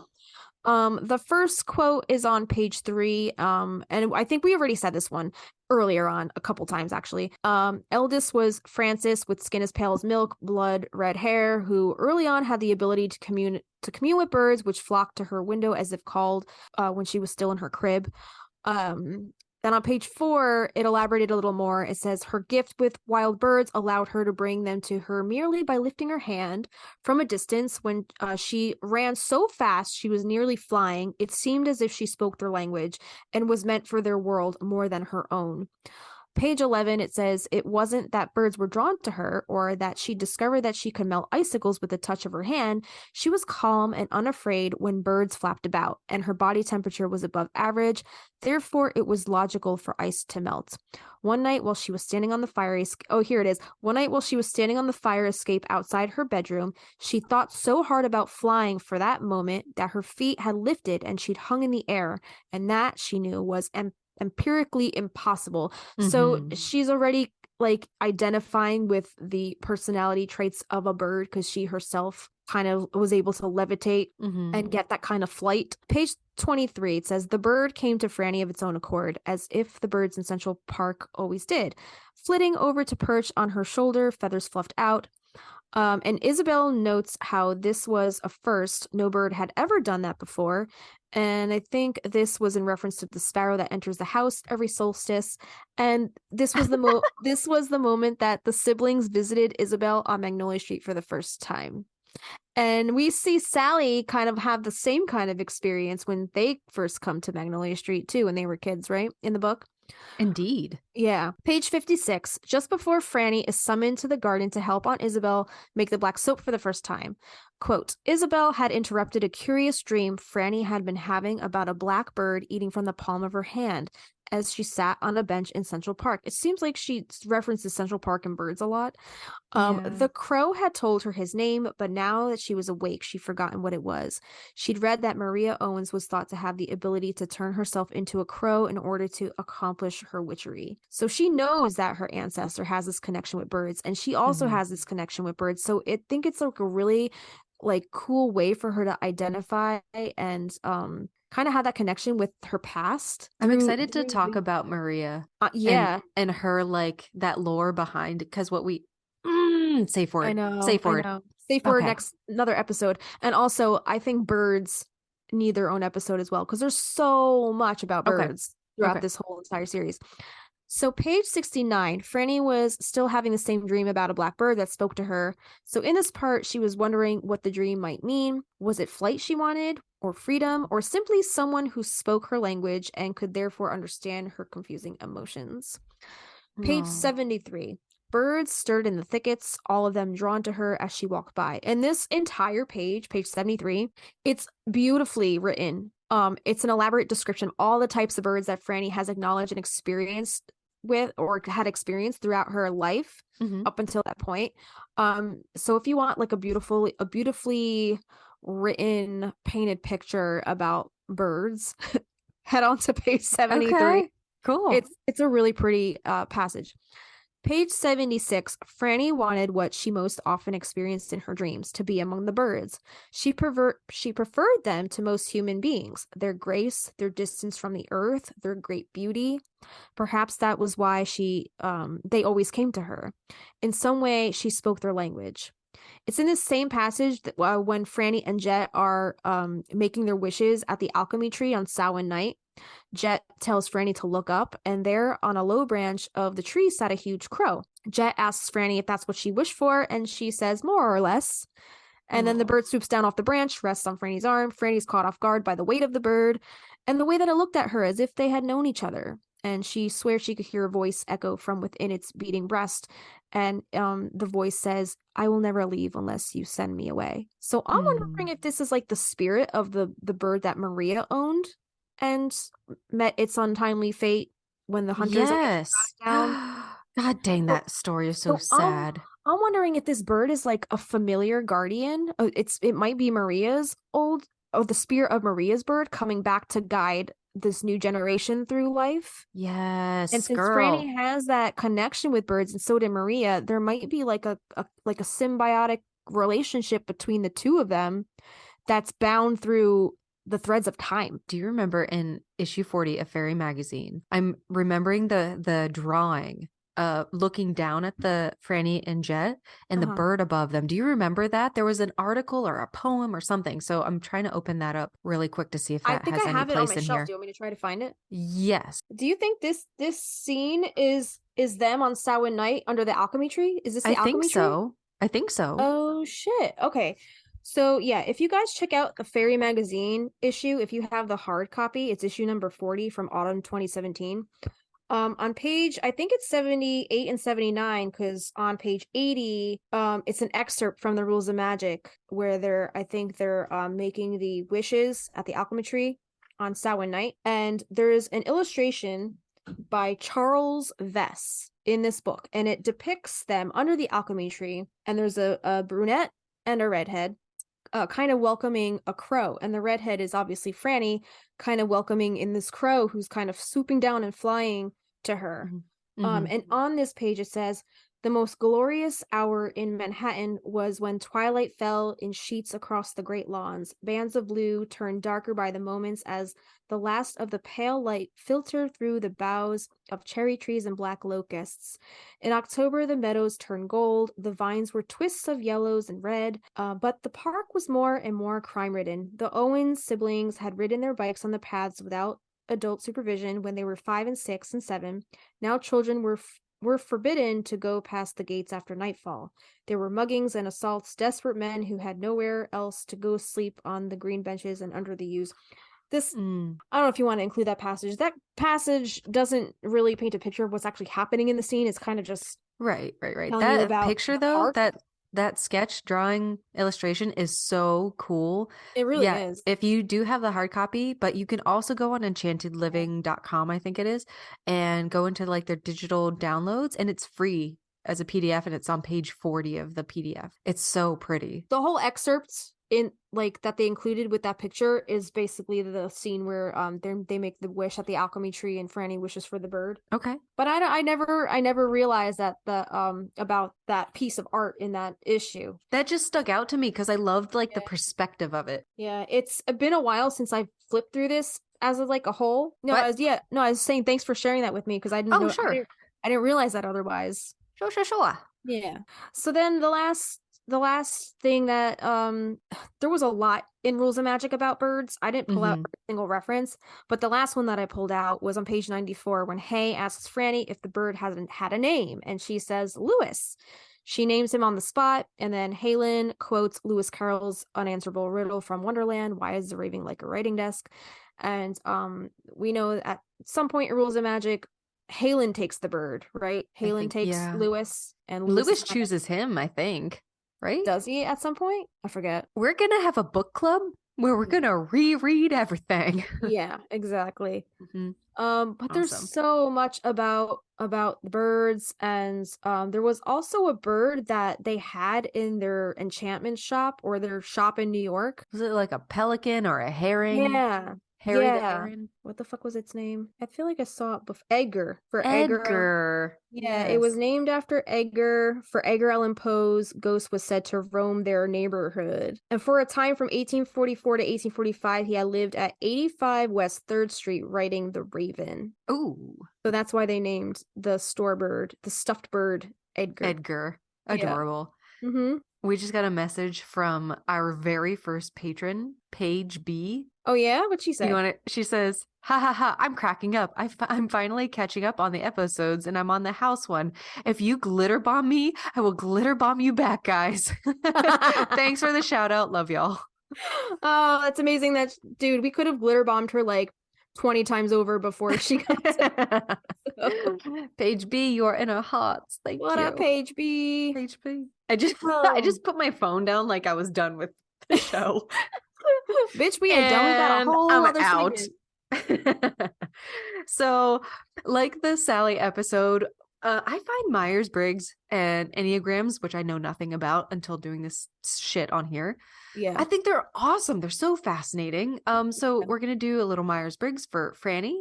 Okay. And as a refresher, the Myers-Briggs test type indicator, it's called the MBTI, Myers-Briggs Type Indicator, is an introspective self-report questionnaire indicating differing psychological preferences and how people perceive the world and make decisions. The test attempts to assign a value to each of 4 categories: introversion or extroversion, sensing or intuition, thinking or feeling, and judging or perceiving. 1 letter from each category is taken to produce a 4-letter test result, such as INTJ or ESFP, bunch of different letters. So we did ours back for the Sally episode, and Justina and I got the same thing. We are both INFJ-Ts, and that is, the title for it is a turbulent advocate. Okay. And we are introverted, intuitive, feeling, judging, and turbulent. And we approach life with thoughtfulness and imagination, guided by our principal versions of humanism. Didn't I get something like 90-something% introverted? It's amazing to me as a performer that you're so introverted. I am. Yes. So the site personality database listed Franny as an ESTP. This is relating to the Myers-Briggs, and a 7W6 Enneagram. So what does that mean? We're going to break it down and then take the Myers-Briggs test on behalf of Franny on the site we used for Sally, and that's called the 16personalities.com site, and Sally's character analysis was episode 5. So Franny as an ESTP personality is labeled as the entrepreneur. And this is someone with an extroverted, observant, thinking, and prospecting personality trait. They tend to be energetic and action-oriented, deftly navigating whatever's in front of them. They love uncovering life's opportunities, whether socializing with others or in more personal pursuits. I'm still not like completely sure what an Enneagram is. I still haven't done mine because everything's like you got to pay to do it on it's like $30. It's so expensive. Oh, why is it so expensive? Somebody gift us an Enneagram so we can figure it out and compare ourselves to these characters. You pay less money for like a $7 bunch of AI portraits of yourself on that one app, whatever the fuck that was. I did not pay. No way, but I will pay more for gas. Where'd you get yours done? How'd you find a free one? The MyHeritage AI or whatever, we'll do a free one for you. Oh, sweet. Yeah. Speaking of AI, Christina just found us a pretty cool, like an art generator. How did you do that with the portraits of all the characters from Practical Magic? That is an app called Photo Lab, and they're going to try to get you to sign up for the full version. Just hit the little X. And use the free shit. But yeah, it does like a really beautiful, like painted portrait. Can you choose the style of painting? There's so many options, so many free options. And here's the thing. It lets you change the photo, right? Just screenshot your screen. And don't click download. If you click download, you get a little watermark down in the right-hand corner. It doesn't even take up a lot, but if you screenshot it, life hack. Watermark. Love it. All right. Enneagrams. So they had Franny as an Enneagram 7W6, and the strengths are, so it says every personality archetype has strengths and blind spots, and these are often amplified in professional settings where we often encounter a diverse group of people with vastly different backgrounds and values systems. The strengths that are typically associated with Enneagram 7W6 personalities include being productive and cooperative. I don't know about this. Sensitive to the feelings of others. I don't know about this rating. Remaining optimistic, even in stressful situations, and thinking thoroughly and quickly. Those last two, yes. That's why we're going to do our own. Well, not Enneagram because we got to pay for those. But like as far as the personality test, that's why we're going to do our own because I'm sure what somebody else would have picked might not be what we would pick for Franny. Yes, I agree. So how, I guess y'all sound off and let us know how you feel about those. But we are going to take the Myers-Briggs on behalf of Franny on that 16personalities.com. Okay. Yeah, here you go. We're going to blitz through these because y'all go to the Sally episode if you want more like context. Yeah. But there's a lot of questions. And you answer these questions, there's like a spectrum of like neutral and then 3 options increasing in agreement and 3 options increasing in disagreement. Yeah, so there's hard agree, hard disagree, and then like a gray area in between, right? Okay. The Something like baby agree and the daddy agree. Yeah. Yeah, I think that's what we said last time. Baby Mhm. agree, right? Middle Mhm. agree, baby agree, and heart agree or disagree. Yeah, I'm ready. All right. So for Franny, her first question is: you regularly make new friends. Hard disagree. I feel like that's the case with for most of the Owenses, right? I think Jilly is easily making friends. And Jet too. I think Jet is a little easier to Yeah. make friends with. Yeah. So you spend a lot of your free time exploring various random topics that pique your interest. I agree. Yeah, same. Seeing other people cry can easily make you feel like you want to cry too. Hard disagree. Yeah. Hard disagree. You often make a backup plan for a backup plan. Part of me feels like Franny is like, we'll figure it out. But do you think she says we'll figure it out like when it actually happens? She's not really planning for it. Right. Should we do like middle agree? Middle agree. All right. You usually stay calm, even under a lot of pressure. Agree. Hard agree? Yeah. At social events, you rarely try to introduce yourself to new people and mostly talk to the ones you already know. I'm going to How say did- like baby disagree. How did she react? Remember when didn't she go to Halen's engagement party? She did. How did she react at that one? I don't remember. Do you remember how she reacted? I don't think she had the chance to talk to anybody. She stood there with her fiery red hair and he saw her and then they bang, bang, bang, bang in the elevator. In the elevator, right? Yeah. All right. So I'm gonna say, yeah. Okay, wait, hold on. At social events, you really try to introduce yourself to new people and mostly talk to ones you already know. So yeah, I would say agree. Maybe middle agree or hard agree? Middle agree. Middle agree. Part Okay. of me feels like she would walk up to some, like she's the kind of person who approaches you Mhm. and is a little too close and is like, I'm Francis Owens. And it's like, what are you She's doing? Like, very who are you? intimidating. Yes. Yeah.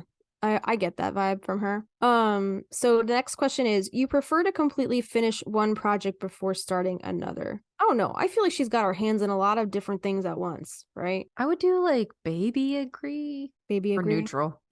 Also baby agree. Yeah, next question. You are very sentimental. Hard disagree. Yeah. But in regard to like Isabel giving her the book, you know, Mhm. it's so maybe middle disagree if you can. Middle disagree? All right. Yeah. All right. So you like using organizing tools like schedules and lists. Disagree. I don't know, man. I don't know if she necessarily likes to adhere to anything like physical. I think she's got everything all up here in her noggin. I think so too. So I'm going to say maybe middle disagree. Okay, I'm good with that. Even a small mistake can cause you to doubt your overall abilities and knowledge. I'm going to say hard Disagree. disagree. Yeah. Yeah, She she knows. knows her shit. Yep. You feel comfortable just walking up to someone you find interesting and striking up a conversation. I would say agree. Yeah. You are not too interested in discussing various interpretations and analyses of creative works. Ooh, that's hard. Yeah, that is hard. That is tricky because I feel like she would be a debater. She would dig her heels in. Mm-hmm. But she's also, I feel like she's more into like the sciences than as opposed to Jet. Creative who's works. Jet's more into the literature, I feel like. I feel like Jet is more likely to discuss interpretations and analyses of creative works. Okay. So I don't know. Maybe Franny's more of a. It says you are not too interested, so maybe middle agree. Okay. All right. So you are more inclined to follow your head than your heart. I would have to agree. Agree, hard agree. Which is again air sign, right? Air signs are more of the head over the heart. So I don't know. I feel like, and also I am so right, impulsive. It doesn't matter sometimes. do you have some water in your chart though, right? Don't you? Not my top 3. Kind of like ebbs and flows. You have no fire. No fire. No fire. Interesting. Well, Interesting. Interesting. Well, you did say that the Gemini is the devil on the shoulder. Like do it. Just for you. Just for you. You know, What's our next question? You know you want that tramp stamp. Just get it. You know you've been eyeing up that fucking reindeer onesie at Kohl's for the last 6 weeks. And I never got it. No. I would have bought it. Oh my God. I'm so sad for you. Yeah, no, my Virgo was like, you don't need that. But it would have made you happy. Would have, but it's all good. I took myself on a little cold shopping spree for my birthday, but I didn't buy that. I bought other Okay. clothes to wear for the It holiday was so season. cute. So it worked. Okay. Next question is, you usually prefer just doing what you feel like at any given moment instead of planning a particular daily routine? I would have to Yes. say agree. Right? Yes. I feel like Franny just does what the fuck she wants. Yes. You rarely worry about whether you make a good impression on people you meet. Agree. Agree. I don't think Why she is Franny so easy? I don't feel like she cares about what people think of her at all. No. You enjoy participating in group activities. Disagree. Disagree? Well, they do go to the summer solstice celebration. They do. Fuck. Maybe agree? Okay. Maybe agree.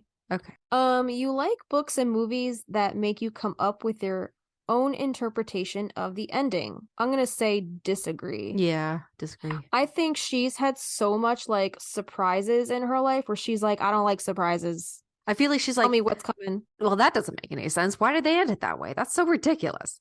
Yeah. Your happiness comes more from helping others accomplish things than your own accomplishments. Ooh, that's hard. Yeah. Can we do neutral? Yeah, I'm gonna say neutral. This question says, you are interested in so many things that you find it difficult to choose what to try next. I don't think she know. has her irons in lots of fires. Yeah, yeah, I guess so. I think she's a woman about town. She wants to know how to do it all. True. True. INDEPENDENT. Do you know Yeah, what I man. mean? Miss Independent. Got her own house. Miss Got her own car. Self-sufficient.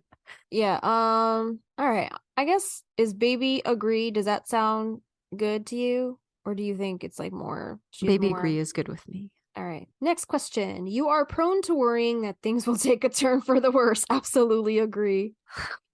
I feel like this poor woman is always on the edge of her seat, just like, what the fuck is next? What What's about gonna my happen? poor Ethan? Exactly. She just expects the worst. Yeah.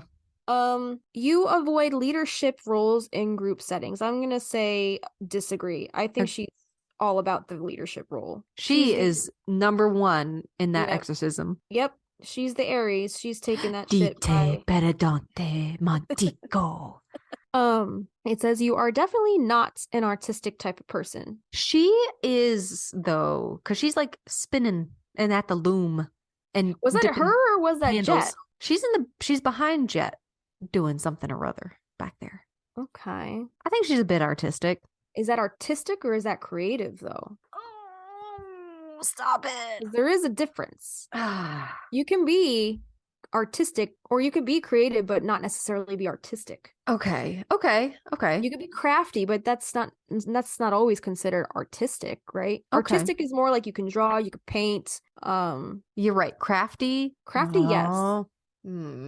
Artistic, I don't know. Baby disagree, I guess then. All right, baby disagree. You think the world would be a better place if people relied more on rationality and less on their feelings. Yes. Yep. What does she say to Sally? My darling girl. That was a great Stockard. Being normal is not necessarily a virtue. It rather denotes some lack of courage. I love how Donna just called her Channing earlier. So Channing. Hey, Stockard, I want to Channing your Tatum. Whoa. Oh my god. All right. Okay, you prefer to do your chores before allowing yourself to relax. I'm gonna say think disagree. So. Yeah. Right? Disagree. I feel like if she's like, my feet hurt. Posh. Pish posh, exactly. We eat chocolate cake for breakfast and I'm fuck sweeping the floor. I'm going to lay down. Yes. It'll be there. My puppies are swollen. My dogs are barking. My dog thinks. I feel like she would say something like that, right? You enjoy watching people argue. Oh, I could see her being like, I don't know. I could see her loving the goss. But wasn't there a scene where Jet was getting yelled at by her parents when she runs away to go hang out with Levi? And she comes back because she was missing for like a night, right? Yeah. Don't they try to like cover for her? And like, what was her reaction to that whole argument? Well, Jet comes out that she saw Levi and gets slapped, right? Yeah. And then What was her reaction to that? Okay, yeah. So here it says, to everyone's shock, Susanna slapped Jet so hard that her head hit against the wall. Their mother had never before raised a hand. And Franny cried, "Mother!" wow. Seemed like she was a little off-put by this, right? Yes, but what if it was not her family? Do you think she would be like lean a little closer to listen in? Say it was like two people like bickering at the pub. Do you think she'd try to get like the info? Yeah, I think you're probably right. She's probably gonna want to listen in on the gossip. I would, man. That would help my business. If I'm working the witch system over there in town, I would want to know You're what's what. absolutely right. All right, we'll go middle agree. Okay.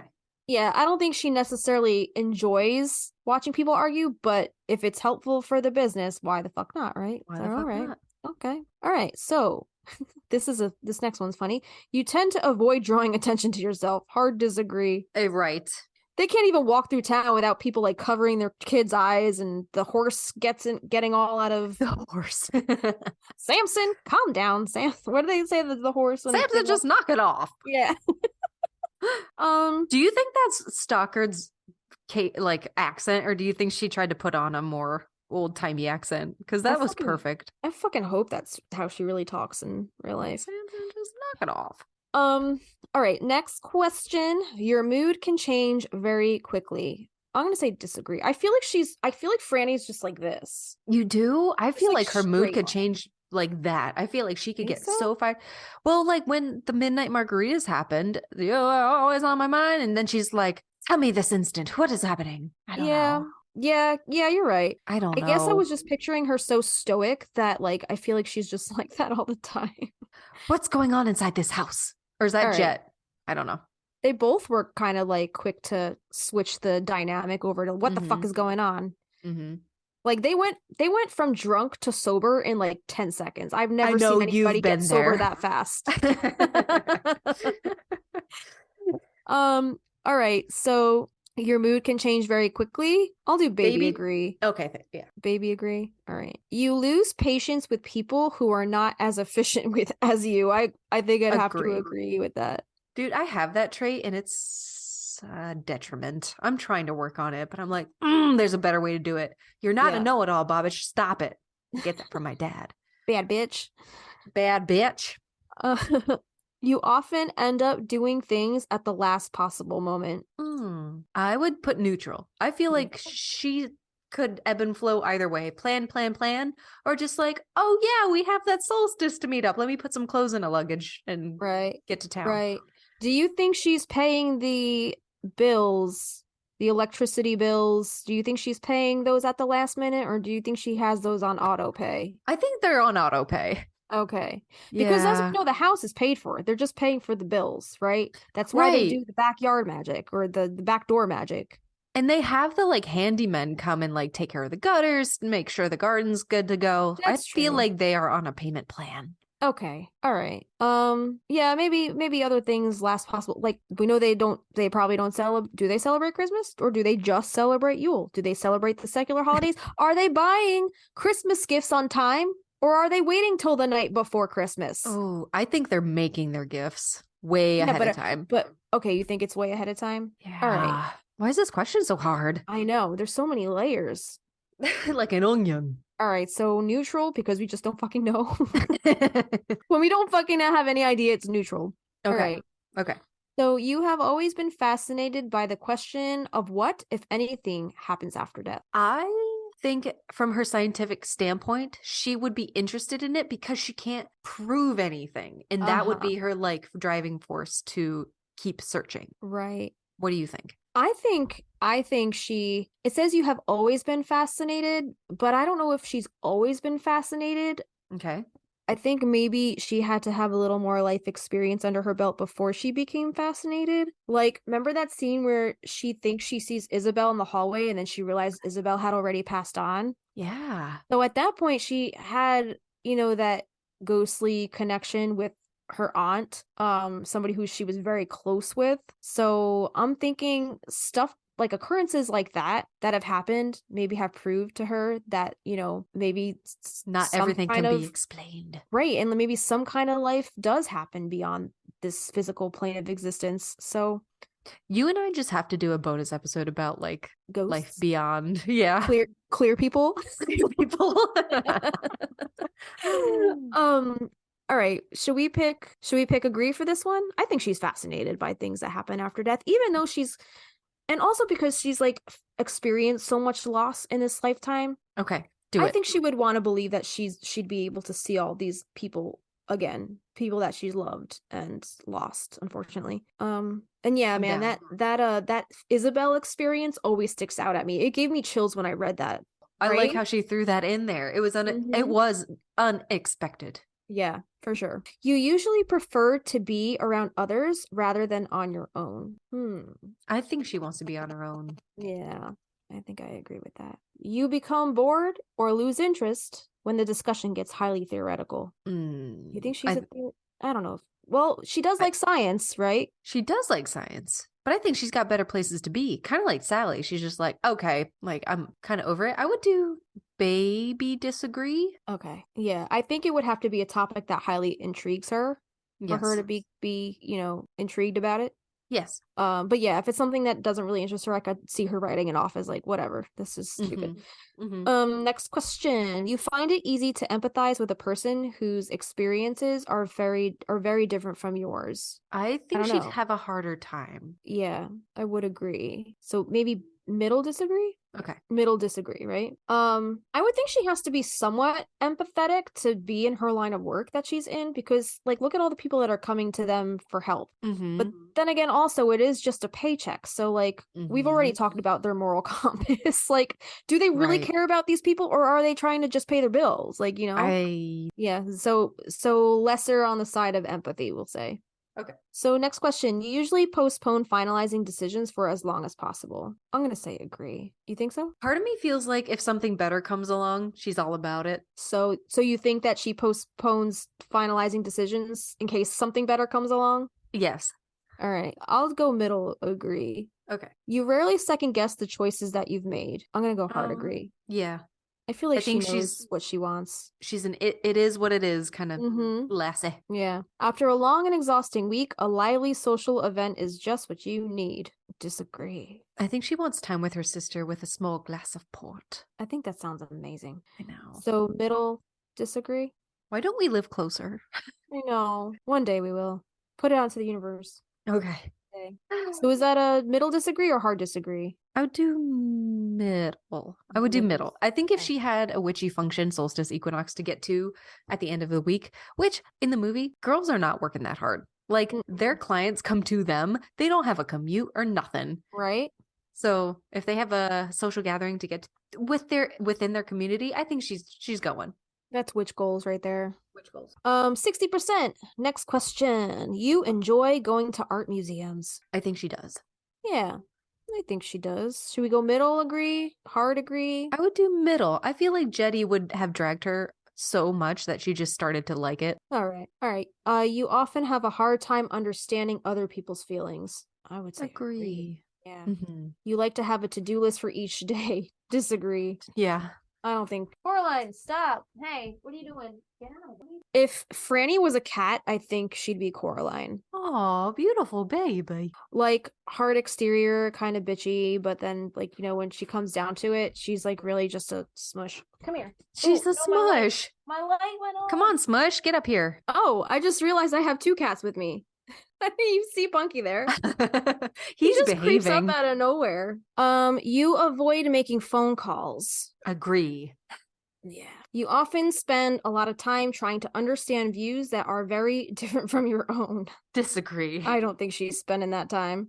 In your social circle, you are often the one who contacts your friends and initiates activities. I'm going to say agree. She's the initiator. If plans are interrupted, your top priority is to get back on track as soon as possible. I would think she's pretty proactive about that. All right. So you are still bothered by mistakes that you made a long time ago. I would say agree. Yes, I would say agree. She's still bringing up her poor Ethan. My poor Ethan. Yeah, but like even her and Halen, like her not diving in after him, you know? Right. Yeah. Agree. Yeah. Yeah. And the fact that they ended up not working out, and then I forget how they came back together. Do you remember how they ended up coming back together? Yes. So they didn't work out because she went to visit him in the hospital. He was like a Mhm. naval doctor or something. Right. And what's her name was there, his roommate, quote unquote roommate. And he's Yeah. like, oh, she's my Emily. roommate, Emily Flood. Yeah. And then Franny's like, oh no, you love another woman. Then Franny shows up at their engagement party and causes a whole ruckus. And then they come back together because I love Franny to death, but she uses Halen to no end. To get So Vincent free. yes, so she needs Halen to sign some papers to get That's Vincent. right. She asks if Halen can sign paperwork saying that Vincent has asthma to get him out of the draft. That's And right. then, unfortunately, like the interview goes wrong, and Vincent is institutionalized. So Right. then she has Halen go in as like the naval doctor because only military doctors Okay. are the only ones able to see him. So to go and switch places to help free him. And he's like, I will do anything for you. And I'm like, Halen, you dumb fuck. Yeah, he is pretty dumb. It's the Owens like allure. Is it So a curse or a she's cure? she's still bothered though by the fact that they never saw their love story through. Right. So I I think look at you. it does appear as if she's using him, but she does still love him, you know? I agree. All right, so I'm going to agree that she's still bothered by mistakes that she made a long time ago. Next question is, you rarely contemplate the reasons for human existence or the meaning of life. I would say agree. Yeah? You don't think she contemplates? Baby disagree from a All right. science perspective? Okay. Yeah. All right. Baby disagree.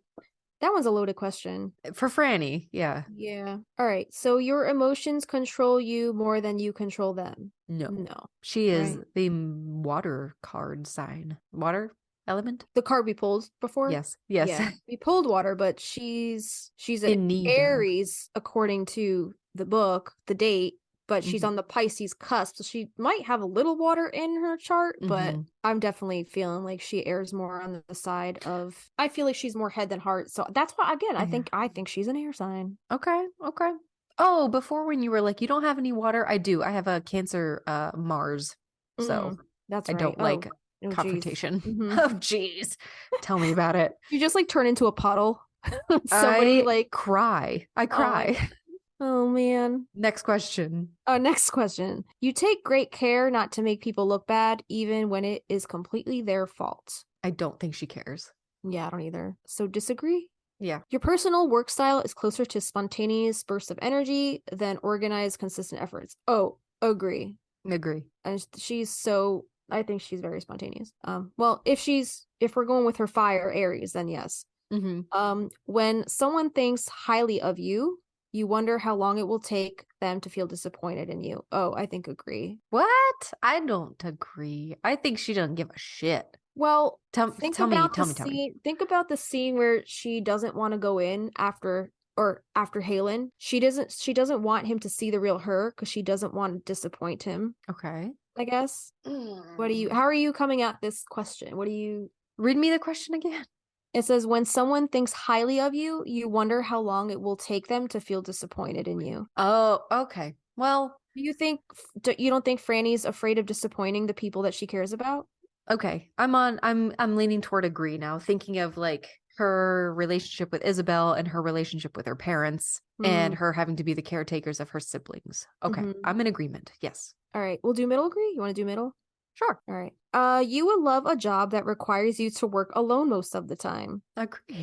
Agree, but she's in the business of like public service. Like Sally, like we discussed with her Verbena. She's right. So it's on her terms. Okay. Her hours. If her back porch light is on, she open. If not, got it. Get the fuck away. Okay, you're right. Isn't Franny the one that turns the porch light off after Jet passes away? She's like, or no, was it Sally? I think it's Sally. Okay. But I guess I feel like they both, but in the last book, they also compare Sally to Franny. That's true. And becoming hardened like her. So I feel like she would definitely do something like that.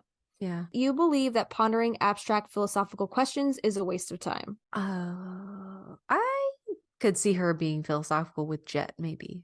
Mm. What do you think? Tell me your thoughts. Again, I'm hearing her go pish tosh. I know. I think I don't know.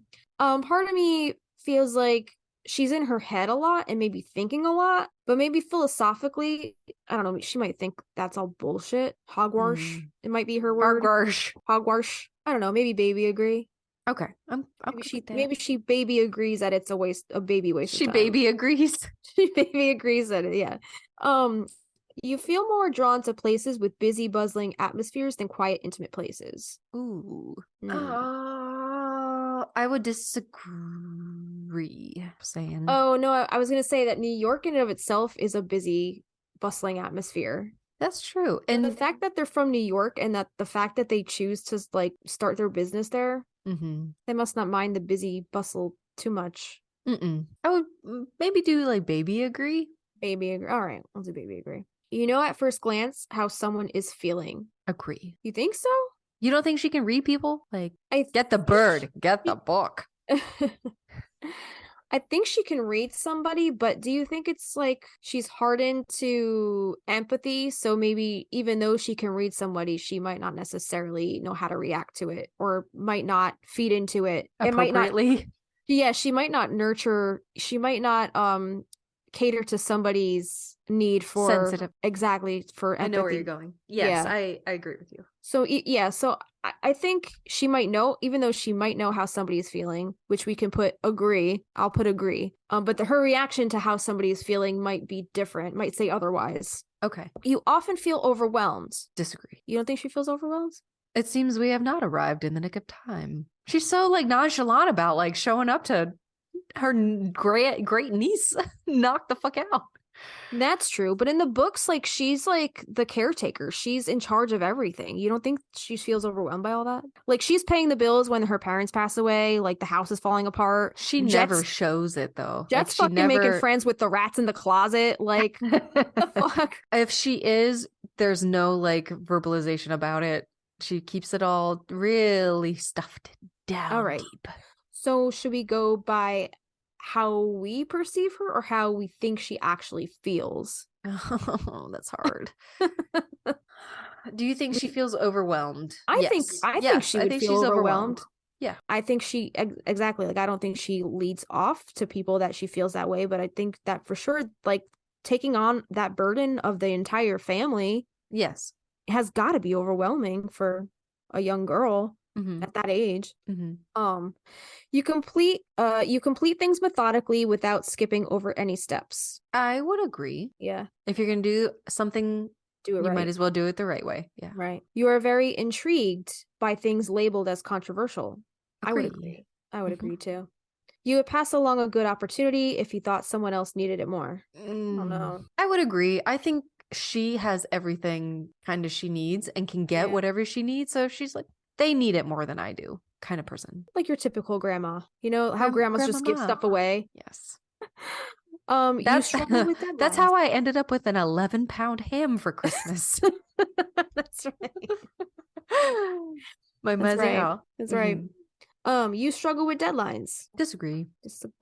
She's got it handled. You feel confident that things will work out for you. Agree. Yeah. Okay. All right. So I think we're going to take a break right about now, right? And when we come back, we will give you the results for Franny's personality test. And we also have like the some fan creations we want to share with you we found online for Franny Owens, as well as like the aunts in general. We will be right back.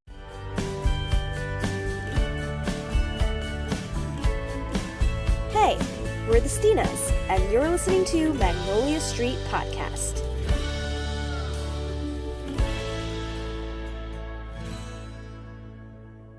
All right, man, we're back. We got those personality results for our favorite aunt, Franny Owens. This is a long episode.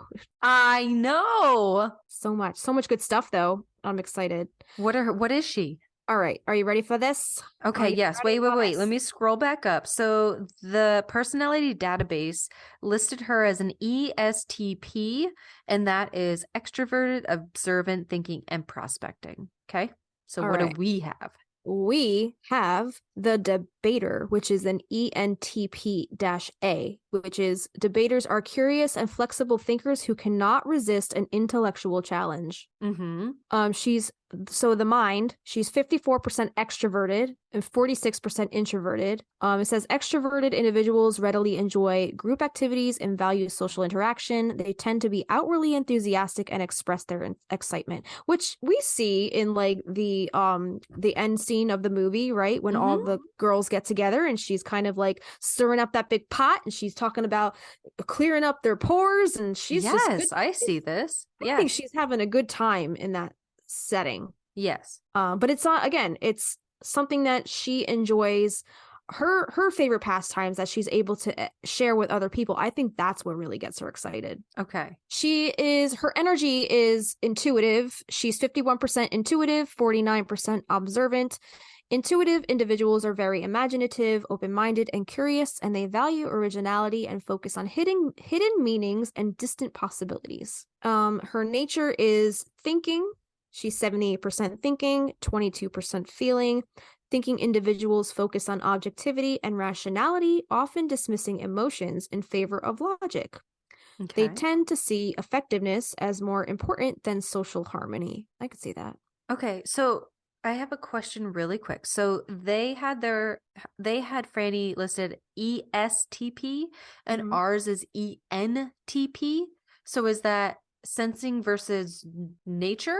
Is the S sensing and our N is nature?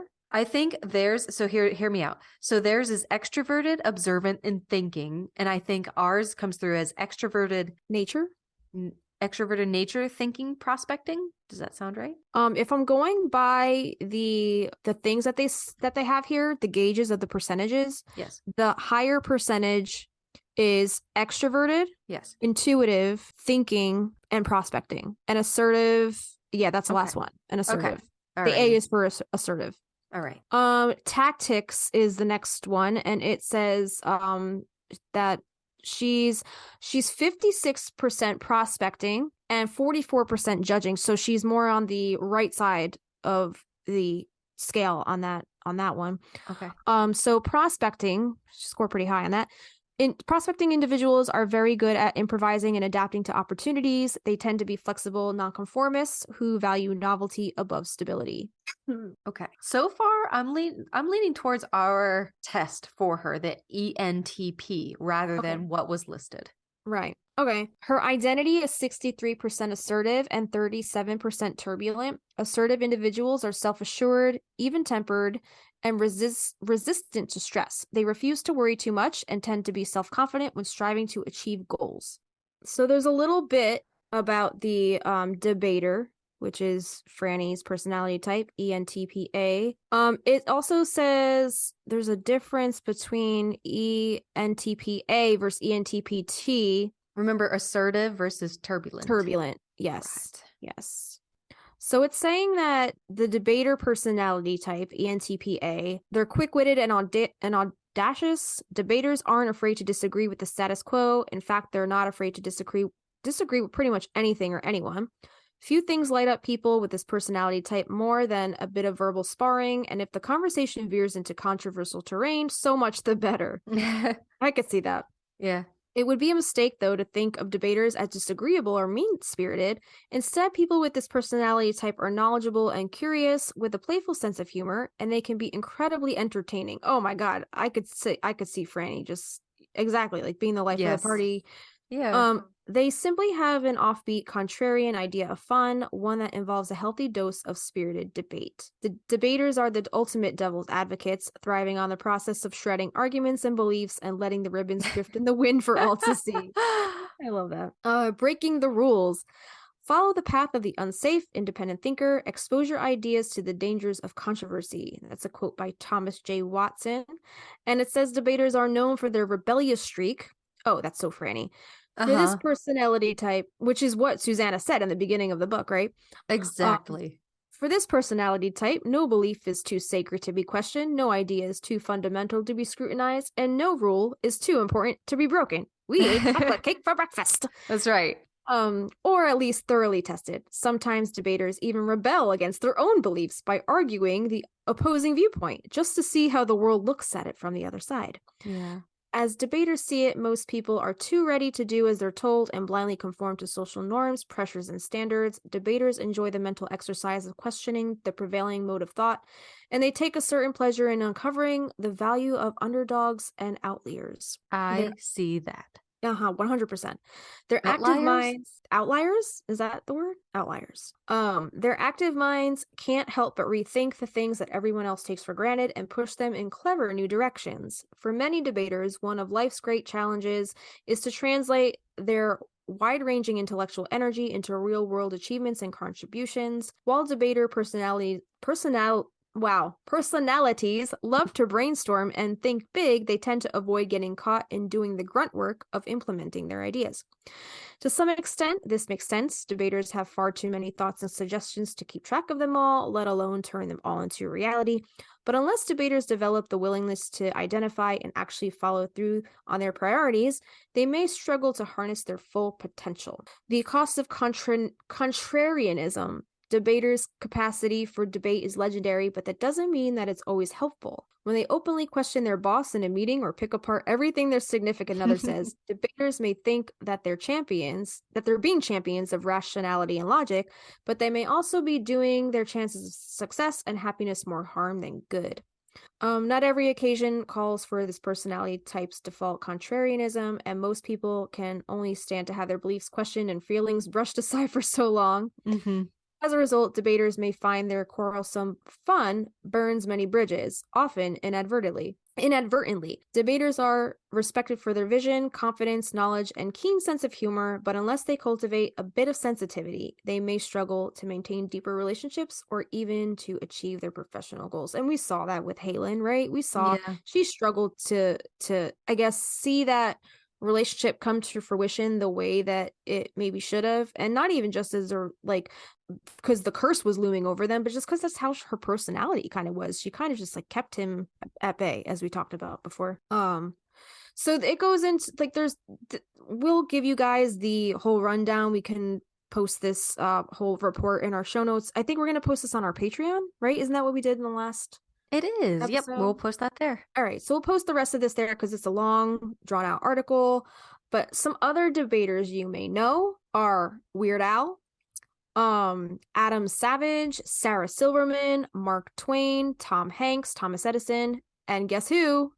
Celine Dion. I could have swore you were gonna say Billy Zane. Not Billy Zane. Celine Dion. Celine Dion. Sacha Baron Cohen, Captain Jack Sparrow, Tyrion Lannister, which is a Game of Thrones character. This. Okay. Irene Adler from Sherlock Holmes, the Joker, and Jim Halpert, and Dr. Emmett Brown from Back to the Future. I want to be an ESTP or whatever, but golly, I can't. I tried. From what the Myers-Briggs has shown us, like, it's kind of easy because Alice has done such a great job of like cultivating these characters and just putting the staple in their, I guess, personas that people have found it very easy to make fan created items for these characters. Okay, so we have another tea buy page from over on adagio.com. We are also not sponsored, but we are tea lovers and also mentioned another one of Paige's teas on our Death Watch Beetle episode number 3. You know what we forgot to do though? We forgot to include Sally's inspired tea on her character analysis episode. So real quick, I'm going to just throw out Sally's inspired tea. So Sally's tea was blended with Awesome Melody tea, Ceylon Sonata tea, peppermint, and chamomile. And these teas also are, I guess, include Irish breakfast, chamomile, and peppermint. They're accented with raspberry leaves and rose hips. You steep it for 4 minutes, and it's a moderately caffeinated tea. Whereas the Death Watch Beetle tea was highly caffeinated, as is Franny's. So here's Franny's ingredients for her inspired tea by Paige. So this is a blended black tea with natural chocolate flavors, cocoa nips, dark chocolate chips, and natural creme flavors. Creme. Creme. Creme. Some other teas included are chocolate cream and chocolate chip, accented with chocolate chips, cocoa nibs. This is a highly caffeinated mixture, so you're going to steep this guy for 3 minutes. But you can find those and so many more. I'm sure we're going to keep referencing this Adagio tea, or excuse me, adagio.com, so go check those out. And if you want to check out another creator over on Etsy, they go by the name of Mid Slumber Products. Ooh. And these are the aunts, quote unquote, the aunts inspired candles. So they say, inspired by the beloved movie Practical Magic and Sally and Jillian's kooky and loving Aunt Jet and Aunt Frances, this candle captures the imagined scent of their beautiful home, particularly the greenhouse and extensive gardens. This candle includes notes of rose, jasmine, honeysuckle, and vanilla. I think you're gonna have to buy that candle just to put inside Darlene. Darlene, I know. I will. Greenhouse set. I will. What? That sounds amazing. So I want to say that these come in like a big 8-ounce glass jar with one of those Ooh. twist-on metal lids. And I love these because you can clean them out. You clean the wax out. And if you don't know how to do this, put a pot of water on your stove, kind of like a quarter filled with water, so that the water heats up. Put the candle in so it melts the wax, and then you're just able to pour the wax out and wipe it down with some kind of paper towel. But like that candle is going to be so good for like storing herbs or teas, like witches fucking love jars. Oh, What can't you store in this candle? dude, I will save a jar from Classical. anything. Yeah, I will save any jar if it's Prego. like if it's glass and it looks cool. Yes. You could take the label off, make your own freaking label for that jar. Yes. I freaking love jars. So check out, that was Mid Slumber Products over on Etsy. And another one on Etsy is Wizard Hook. And their candle is about the same size, but the scent profile is lavender, ember, and black myrrh. That sounds lovely. It's I really love like the earthier scents. I do too. I'm a huge vetiver fan. I don't know about you. I fucking love I love me some vetiver. Have you ever smelled vetiver? I don't think so. Ooh, it's nice. Where would I have smelled it? doTERRA makes a good vetiver oil. You don't burn them, you just put them in like the air diffuser, like the water diffuser. Oh god, it makes everything smell. It's got like a kind of like a manly kind of musky kind of scent. I like it's that. very earthy, very woodsy. It's very lovely if you're trying to de-stress. Oh, I like that. I recommend Vetiver. highly recommend vetiver. Okay. Yeah. So I have one more inspired aunts creation, and that is also on Etsy by Bewitching Wax Co. And this is a wax melt. Ooh. So it's it says it's the aunts. Okay, get this. All right. Bourbon sauce, pie crust, buttered rolls, and a wax melt snap bar. Dude, I want to eat that. They had me at bourbon sauce, pie crust, buttered rolls. That sounds like Thanksgiving right there. It sounds awesome. So it also goes on to say this strongly scented wax melt snap bar is an absolutely delicious bakery scent with notes of rich bourbon sauce, fresh baked pie crust, sweet homemade buttery cookies, and honey buttered rolls. Girl, I would. What did Sally say? Had a hard time not eating it. What? For her mint oatmeal shaving cream. Yeah. I couldn't stop eating it. Couldn't stop eating it. You guys are just gonna see me and you just like eating wax on the next episode. And I want to just shout out another artist to check out, and their name is Little Enith and Sons, and they're on Instagram and Etsy. They're one of our followers, but they do some super awesome like renditions of practical magic art as well as the aunts, and they're killer. Their style is super unique and like really spooky. Like their style is something I've never seen before, so I really recommend checking them out. They're very over on Etsy, and again it's Little Enith, ENITH and Sons, for some aunts witchy magical art. That sounds amazing. Is this from Fairy Magazine? It is from Fairy Magazine. So I just wanted to leave the readers with a little bit of the caretaker of the Owens family, Frances Owens, and some of her and her sister's rules from the Practical Magic series. And this is in issue 40. it's not a poem, it's just like a list of rules, right? Indeed. It's called Always Conjure Midnight Margaritas, a checklist for living like the aunts by Grace Nuth, Nuth. Mhm. And the illustration on this is really cute. It's so It says, cute. what's the bottom say? Illustrated by Guinevere von Sneeden. Is that what that says? That looks like it. Okay. So Frances and Jet Owens are role models for so many of us who dream of living like these gorgeous and unashamed grand dames when we get older. But why wait? Take their advice and live like you want today. I'm gonna just read this like Darlene. Go for it. No, I'm not gonna read it. Read it like Donna. So eat chocolate cake for breakfast, dance under the full moon. I'm just going transatlantic with it. Clothes entirely optional. Cats belong in your home, on top of your tables, and wherever they so please. Is that not the truth? Hell yeah. Always be kind to neighbors, even if they cross the street to avoid you. Wear giant hats. The more dramatic, the better. Take caution. Peering into the covered mirror in the shed, you might see your future. Love, nurture, and know your own garden, the dangerous plants and the gentle. Remember that there's a little witch in everyone. A parasol is both a practical and fashionable accessory. I love their little parasols. Yes. Can't practice witchcraft while you look down your nose at it. Leave your back porch light on at night for those who may need you. If a broom falls, company's coming. You can always tell a witch by her red shoes. On hot August days when you want to murder whoever crosses you, drink lemonade instead. That's great advice. Wear the fancy dress today. Use the formal china. Life is a celebration. I love that outlook. I do too. Bathe with lavender oil and cool, fresh water. Being normal is not necessarily a virtue. It rather denotes a lack of courage. When life gets you down, conjure midnight margaritas and throw spilled salt over your left shoulder. Keep rosemary by your garden gate. Plant roses and lavender for luck and fall in love whenever you can.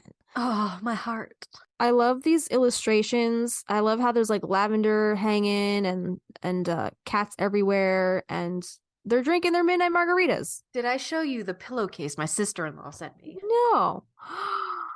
That's so cute. Throw spilled salt over your left shoulder, play rosemary by your garden gate, play lavender. You got them all. You got them all right there. She said, this is for your new podcast Oh, space.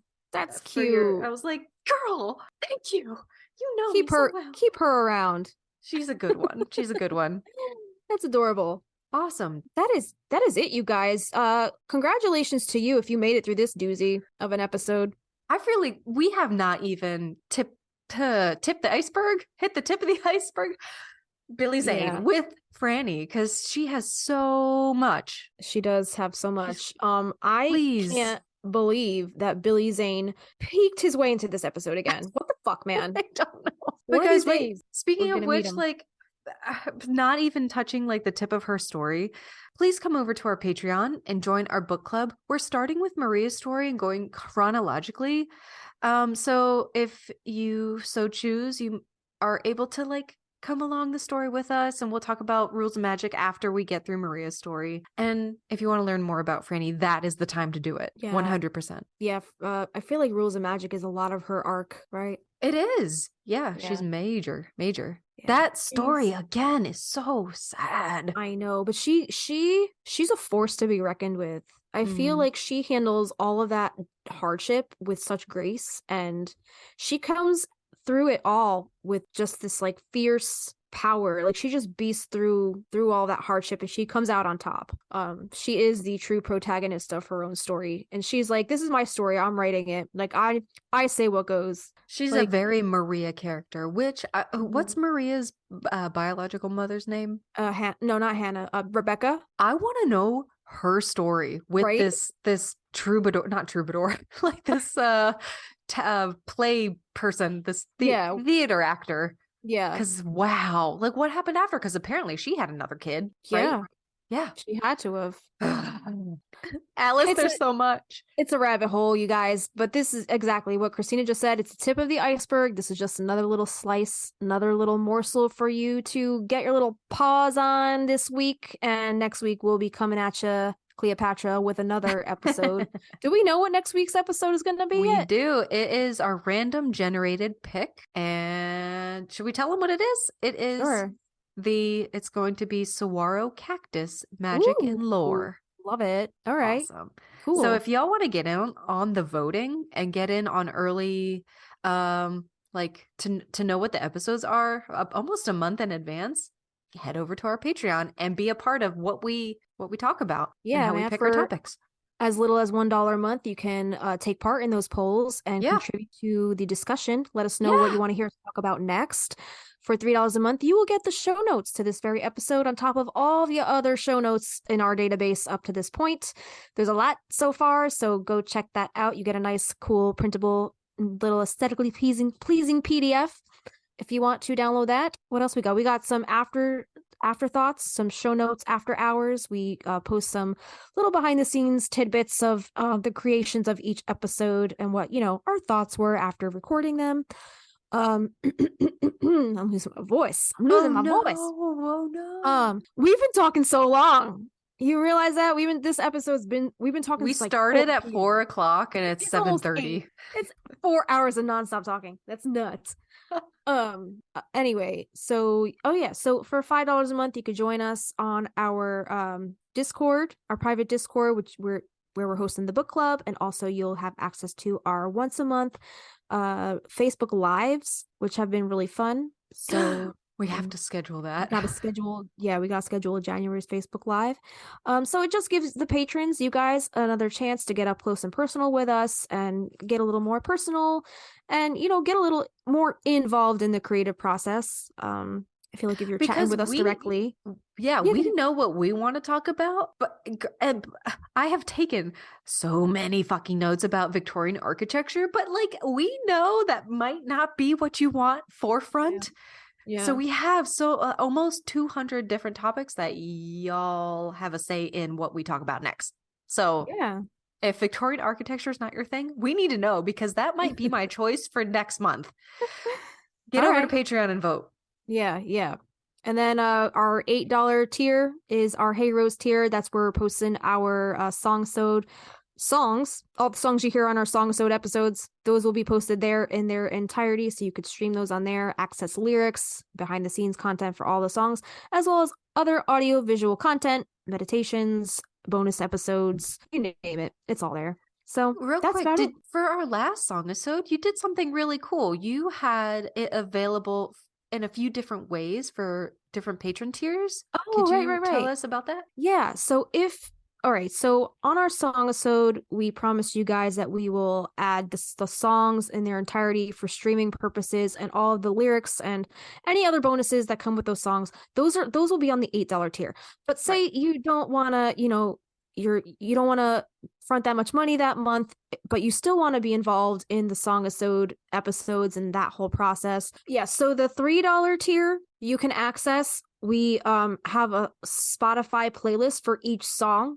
So this is basically a production playlist for our original music, and this is basically a patron collaboration. So the patrons, you guys can add songs to this playlist if it fits the vibe of the song on our Song-sode, and it just helps us get an idea of where we want to take it for that song. So once we do bring these songs to an actual studio, we can kind of get a feel and kind of map out how we want the song to sound, different elements. If you hear drums in a certain song that make you think of one of our songs, add that to the playlist for that song. And you said it perfectly, and I think it was in the Song-sode. You called it a scrapbook of inspiration, basically. You need a starting point. I like the bells from this, I like the drums from this, how we're going to map it out for sure. Exactly. So on our $3 tier, you can access that instead, because since it's a Song-sode, we're not really going to have show notes for that, since it's not really information. So I figured I would replace the show notes with the playlist, if that makes sense. Yeah. And then for the $1 tier, since it's, strictly polls and stuff, I figure you guys will want in on getting in on that discussion as well. What is the next Song-sode you want to hear next? So for the $1 tier, you can vote on the next Song-sode you hear, judging just by the song title. Even though you've never heard the song, you go in blindly, pick a song title, what concept you want to hear the song for, and that will be the next Song-sode we do. So that's it for the patron tiers. We do have a Instagram at instagram.com. Well, what is it? Instagram.com/Magnolia Street Podcast. You could email us, magnoliastreetpodcast@gmail.com. We have TikToks flying out now. What else? We got things. We got Goodreads. We're on Goodreads. Goodreads. If you want to know all of the books that we mention on the show, all of the books Alice Hoffman mentions in her books, and the books that we think give off the practical magical vibe, and so much more over on Goodreads, Magnolia Street Podcast over there. Yeah. Is that it? Leave us a voicemail. Tell us a story. And also, please leave us a rating. Please leave us a rating. Yeah, leave us a rating and a written review if you listen to us on Apple Podcasts. We would greatly appreciate it. It helps bump us up in the algorithm. Some more practical magic fans just like you can join the party. Can join Magnolia Street. You get a change of address card. Ooh, wouldn't that be so cute? If you join the Patreon, then we send out like a welcome to Magnolia Street. Here's your change of address. And it's like a little postcard. Oh, that'd be so stinking cute. I don't have the time to do that. Don't get your hopes up. Wait, what do you mean change of address? You know how like when you move, you have to change your address? Yeah. Then I think it was back in the day, you would get like a change of address card you would send out to all your people in your address book. Oh. And it's like, this is my new address. That's Mail cute. me here. It's so cute. That's cute. We'll talk about this. This might be a thing. Yeah. With a little stamp, little red, white, and blue on it. Unless we want to do digital, and we can email them one. True. I think we can email them one. Yeah, let's do that. Or one that they could do. We don't even have to email it. They just access it on our Patreon. We could just like upload it as a printable PDF. They could print it out themselves. Yeah. All right. Join us for our book club. This has been the Magnolia Street Podcast, the Practical Magic Fandom Podcast, brought to you by the Stinas. I'm Justina. And I'm Christina. And we'll see you next time. At that house down the street,